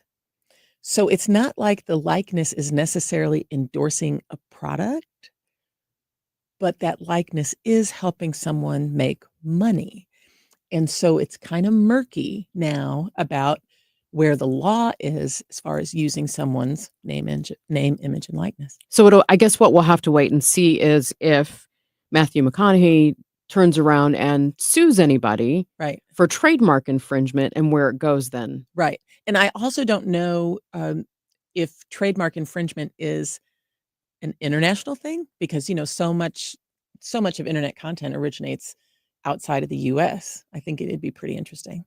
I feel like it kind of leaves the average American in the dust, though, because it's not like celebrities are the only ones that might have their image or their voice or anything like that duped by AI for commercial gain. Well, what's interesting is that all that voice cloning AI sites need is 15 seconds of your voice to clone your voice. So your voice could easily be cloned, Megan, and used and used to do something else. And so where is your legal protection? And like you said, how do you prove that your voice is actually you? We're like entering this weird phase where it's impossible to tell what is real and meaningful and true. And I feel like we've been talking about this for at least a decade now, of the fact that laws and regulations just can't keep up with technology at this point. They cannot keep up with technology. And of course, here in the States, we have the First Amendment. A lot of laws that are being voted on use really vague terms. And I've had school districts say, Julie, can you come and help us with an AI policy? And I always say, okay, but the minute that AI policy comes off the printer, it's going to be outdated. That's the trickiness in all of this. It's moving so quickly. Nobody can really keep up. All right, Julie, thank you so much. You bet. In times that feel uncertain, music can bring us together. Join the St. Louis Symphony Orchestra for Prokofiev and Child's Anthems of Resilience. Experience a shared journey of hope through Prokofiev's Symphony No. 5. Rena Esmail's Remember, and Billy Child's Diaspora, featuring saxophonist Stephen Banks. February 6th and 7th at Powell Hall at the Jack C. Taylor Music Center. Tickets at slso.org. I'm Bob Burke, founder and chairman of Burke America Parts Group, a family of brands that includes RepairClinic.com, an appliance and HVAC parts solution company that's grown into an international brand. Before AmericanEagle.com, we partially launched a new technology platform developed by another firm. American Eagle helped take our technology to a whole new level with digital marketing, software development, and business insights into our key markets, appliances, HVAC, and outdoor power equipment, and did so both on time and on budget. AmericanEagle.com has the resources, experience, and talent needed to produce solutions. Our new technology platform, developed by AmericanEagle.com, has produced tremendous results with higher traffic, conversion, engagement, and online revenue. If you have any home repairs you need to take care of, check us out at RepairClinic.com. If you need a world-class website or technology project, then I would highly recommend AmericanEagle.com. Call AmericanEagle.com at 773-NETWORK. That's AmericanEagle.com, 773-NETWORK.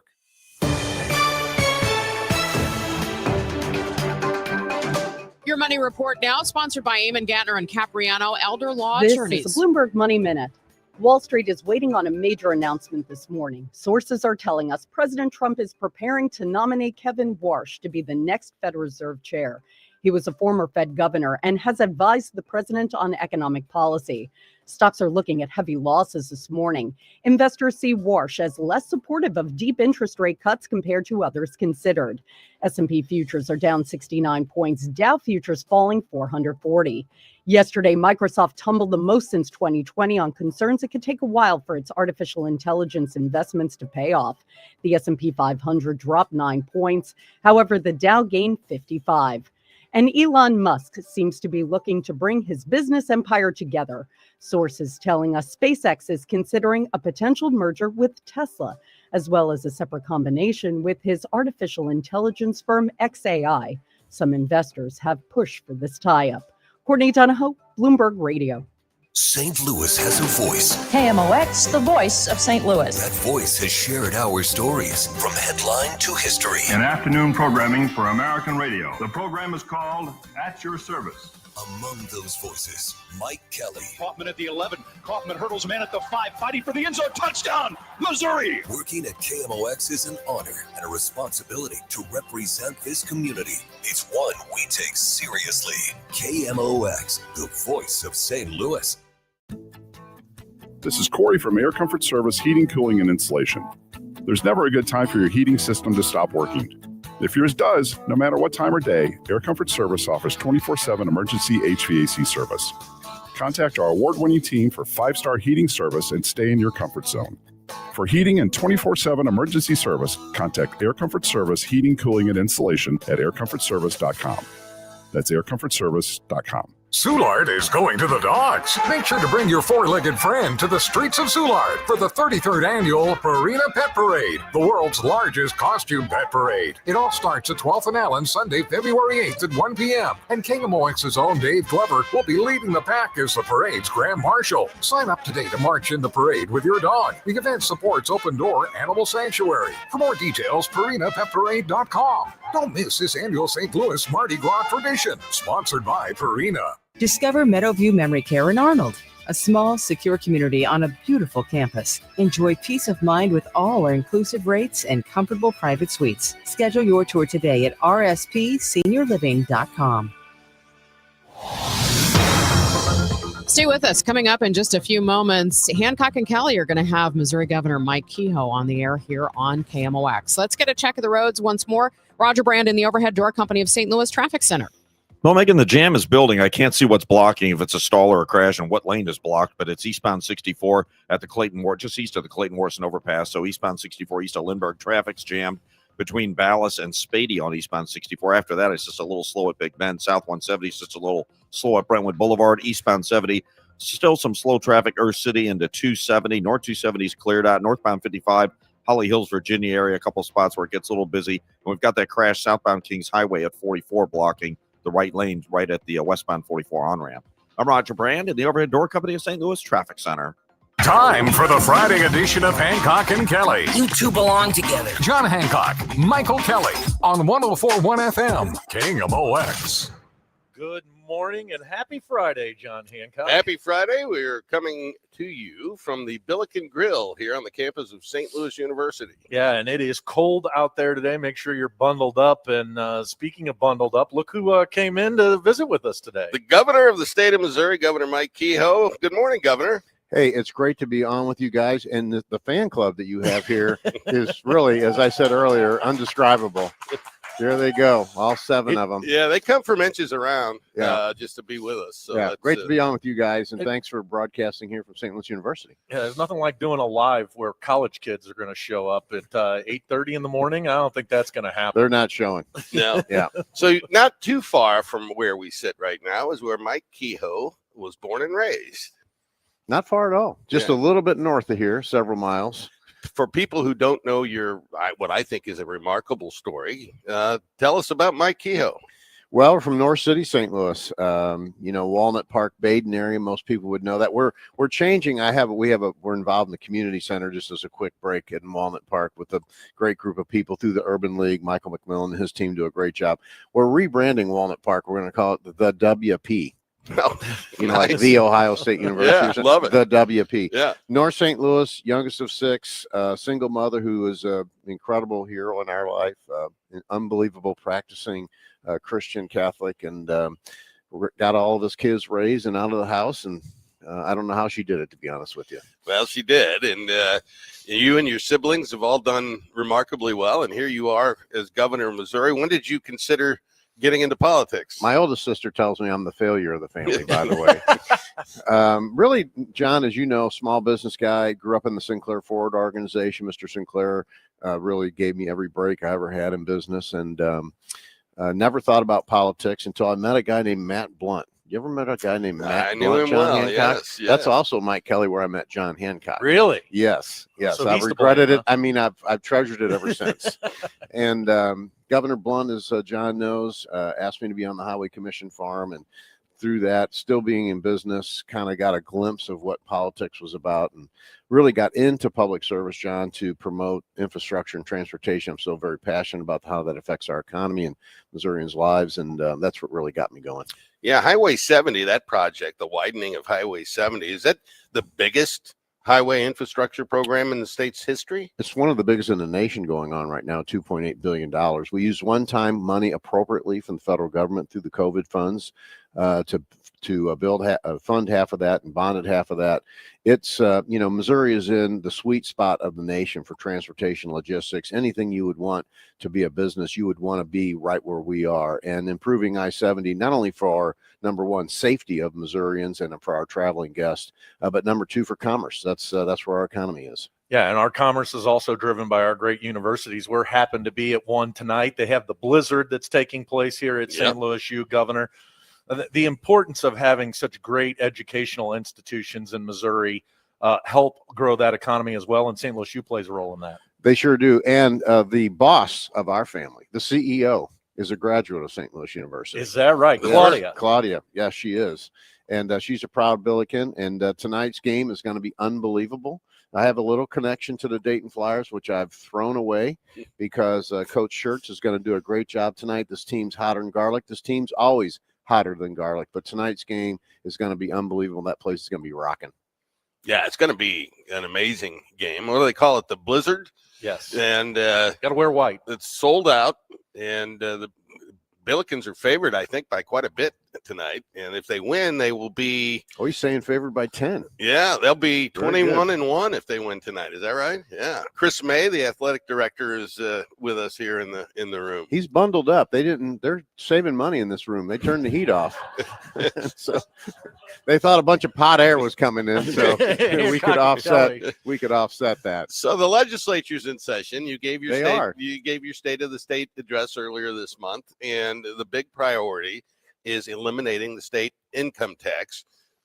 What do you think the prospects are for that thing passing? Well, John, that's one of the things I ran on as Claudia and I traveled the state with the help of literally thousands of people around the state to get our message out. One of the things we said is there a way to improve our economy to make us more competitive with other states who are using this tool right now to attract business, to grow their population.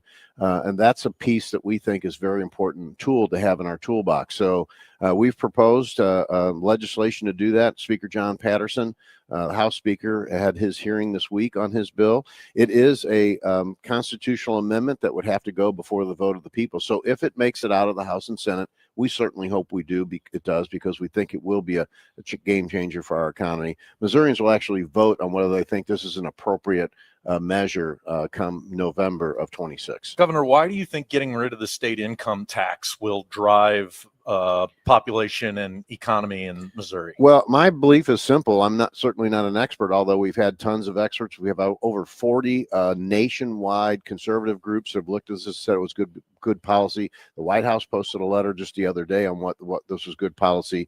To answer your question, Mike, we get about $9 billion a year from Missourians in their income tax. I firmly believe that you and everybody, all the big crowd of people that you have here today, that Missourians can spend that $9 billion. It's unbelievable. Yeah. Missourians can spend that $9 billion better than any elected official, including me. That's not a knock on an elected official. I just think if Missourians have the opportunity to put that money into the economy, buy what they need to buy, pay for their kids' tuition, get a big screen TV, add on to their house, whatever they can do with that money, the ripple effect to our economy, and the economists would agree with this, will be way better than government spending that money. A lot of people are concerned that this is going to cause the state the state sales tax to grow, which is a regressive tax. It hurts people at the bottom the most. How are you going to answer that concern where folks who are out trying to make ends meet are suddenly going to have higher expenses when they go to the grocery store or to Target? Well, speaking from somebody whose mother was at the lower end, and myself was at the lower end of that, we'll have some numbers coming out later this week that will show that's not the case. That even if we had to raise, and you do have to replace the revenue stream. We're not just going to cut $9 billion. I know there's a lot of people say just cut $9 billion out of the budget. Well, that's what Kansas did, and it didn't work so well. So we're going to do something that's responsible. So every time the theory would be every time your tax rate comes down over about a 4 or 5 year period, the sales tax could be widened a little bit. Think about the economy, sales tax economy we live in now that was developed in 1935. You don't have a listener who's spent money today or in the last 10 days likely on a product that wasn't around in 1935. So making our tax code up to date for the next 100 years, that means widening what we look at, we collect sales tax on, and then potentially inching it up very small. The constitutional amendment and the state statute will follow. We'll never let the legislature just go crazy and raise sales tax however they want to. It can only be the exact amount to offset the amount of income tax that comes through. We believe somebody take a teacher at a $40,000 a year salary. The initial reports we've looked at, and we'll get this better for people as we move forward, would actually pay a hair more in sales tax, but would save almost double in what she pays or he pays in state income tax. So this argument, because as you know, state sales tax is not collected on food. Right. It's not collected on a lot of the things that lower income people buy, on rent, on gasoline for their car. There's not state sales tax on that. So the lower income folks, I would argue, would be even at worst and have an income gain at best. I would think if you look at the state economy, and tourism is one of our largest industries, that some portion of that sales tax is paid by non-Missourians, right? Thanks for bringing that up, John, because that's exactly right. Tourism is our second largest industry, brings in about $20 billion a year. Certainly some of our tourism industry is Missouri-based, Missourians who live in Kirksville, who go on vacation to the Lake of the Ozarks. But there's a large percentage of our sales tax that's collected, and we'll have that number where we've got an outside source doing it so it doesn't look like a bunch of bureaucrats. It's a significant amount of our sales tax is paid by non-Missouri residents. Governor, when you got elected, I was thrilled that we were going to have a St. Louis back in the governor's office. It had been quite some time, and you got 6 million people to represent, but this particular region really makes the state of Missouri go. We've had some tough sledding here as of late. You've taken over the police department, and you're dealing with a lot of the things. What gives you hope for the St. Louis region that we can resurrect it back to what it once was to continue to drive this state? First of all, St. Louis City residents are on the police board now, so that's good. It's not the Mike Kehoe show, although I'm very passionate about what happens in crime and safety for our citizens. The St. Louis City Police, County Police, they're all great men and ladies who are doing a wonderful job. But to answer your question, Mike, this piece of this 4 or 5 county area represents somewhere between 40 and 44% of our state's GDP. What happens in St. Louis, the ripple effect across the rest of the state is massive. And, sometimes the folks from Kansas City and Springfield don't like hearing that, but they do agree that when St. Louis is doing well, the rest of the state is doing well. And look, it's good for rural Missouri, because if you're in rural Missouri and you want to come to a basketball game, or you need to go to the Siteman Center, you want to come to a safe place with a good economy and a place that you can get the services you need for your family. So this region and its impact on the state is so significant that even the rest of the state says, let's make sure St. Louis is doing good, because we know that's good for us. Hancock and Kelley with you here on a Friday morning. Chris and Amy will be next. They're going to be live here at St. Louis University. Governor Mike Kehoe joins us today. The second pillar of your State of the State address earlier this month was education reform. Outline what you're proposing there. Yeah, I'm a fan of all forms of education, whether it's public or private, charters, etc. I just believe parents should have choice. If they're in an area, if they happen to be living in a zip code that's just barely on the side of a boundary line where the school doesn't offer the services those kids need, there needs to be some flexibility. And as a small business person, I believe competition is the best thing for business. I met with the School Superintendents Association this week and said, as we, in our 520-ish public school districts, we have some that are nationally recognized that are absolute rock stars. They're producing great results. Their kids are coming out ready to be prepared for the workforce or the next piece of the education step. However, we have some school districts that don't do as well. And I believe if the pressure is on so that they can compete with their peers, that will be great. We propose an A through F grading system. That is legislation that's also filed that would allow parents to see what their school districts are rated in a very familiar grading scale in the A through F scale. It's per school, right? Per school. Each school, not just the district, but the actual school. Per school. That's right. And we continue to fund our ESA program, which allows parents to apply for dollars to help send their kids outside. ESA is Education Savings Account. Yep. I'm sorry. Mhm. You caught me on that one. And so that's ministered to Treasurer Vivek Malik's office. It's been a very successful program for parents and kids all over the state. So options for parents and kids, I think, are important in education, because we have to lead and not be a follower in what happens. So what's the best part about being governor? Being on Hancock and Kelley. Clearly. I mean, yeah, that's number one. I've been on with you guys several times. Yeah. The best part is always about, John knows, me, Mike, for a long time. I'm a people person. The people that you meet, the success stories you meet, sometimes the very tough road for people to get from point A to B, but then they make it. Missourians are resilient. I don't care if you're in the city or the urban, and we meet people every day who have an incredible story that only happens here. And quite frankly, I want that environment to continue to be that way in Missouri so those successes can happen. But the people is the best part, and meeting those people. Because I am not a journalist, I'm going to opine here for a moment. Oh, great. I don't know that I'm we've scared. ever had. I don't know that we've ever had a governor in this state that brings the unique set of experiences, skills that Governor Mike Kehoe does. Grew up in North St. Louis, out of nothing, with a strong family and a strong faith. Built a business, became the youngest Ford dealer in the country when he took over and opened Mike Kehoe Ford in Jefferson City. And then he bought a farm. And now to this day, in fact, he's going to go feed his cattle this afternoon. He's got a very successful cow-calf operation. So he's got the agriculture, rural life skills, and he certainly knows the life in the urban areas, and he's been a successful small businessman. That's a pretty unique skill set, Governor. Well, it's one I want other people to have the opportunity to do. I think it is unique to have an elected official who's half of his life lived ish in an urban area and now half in more of a rural area. Both of those groups of people have different priorities, but at this end of the day, they really want to have government out of their life, and they want the chance to succeed. I want their chance to succeed. I want there to be more Mike Kehoes out there that have the opportunities. And you and I know a lot of them. We've met a lot through our journeys together.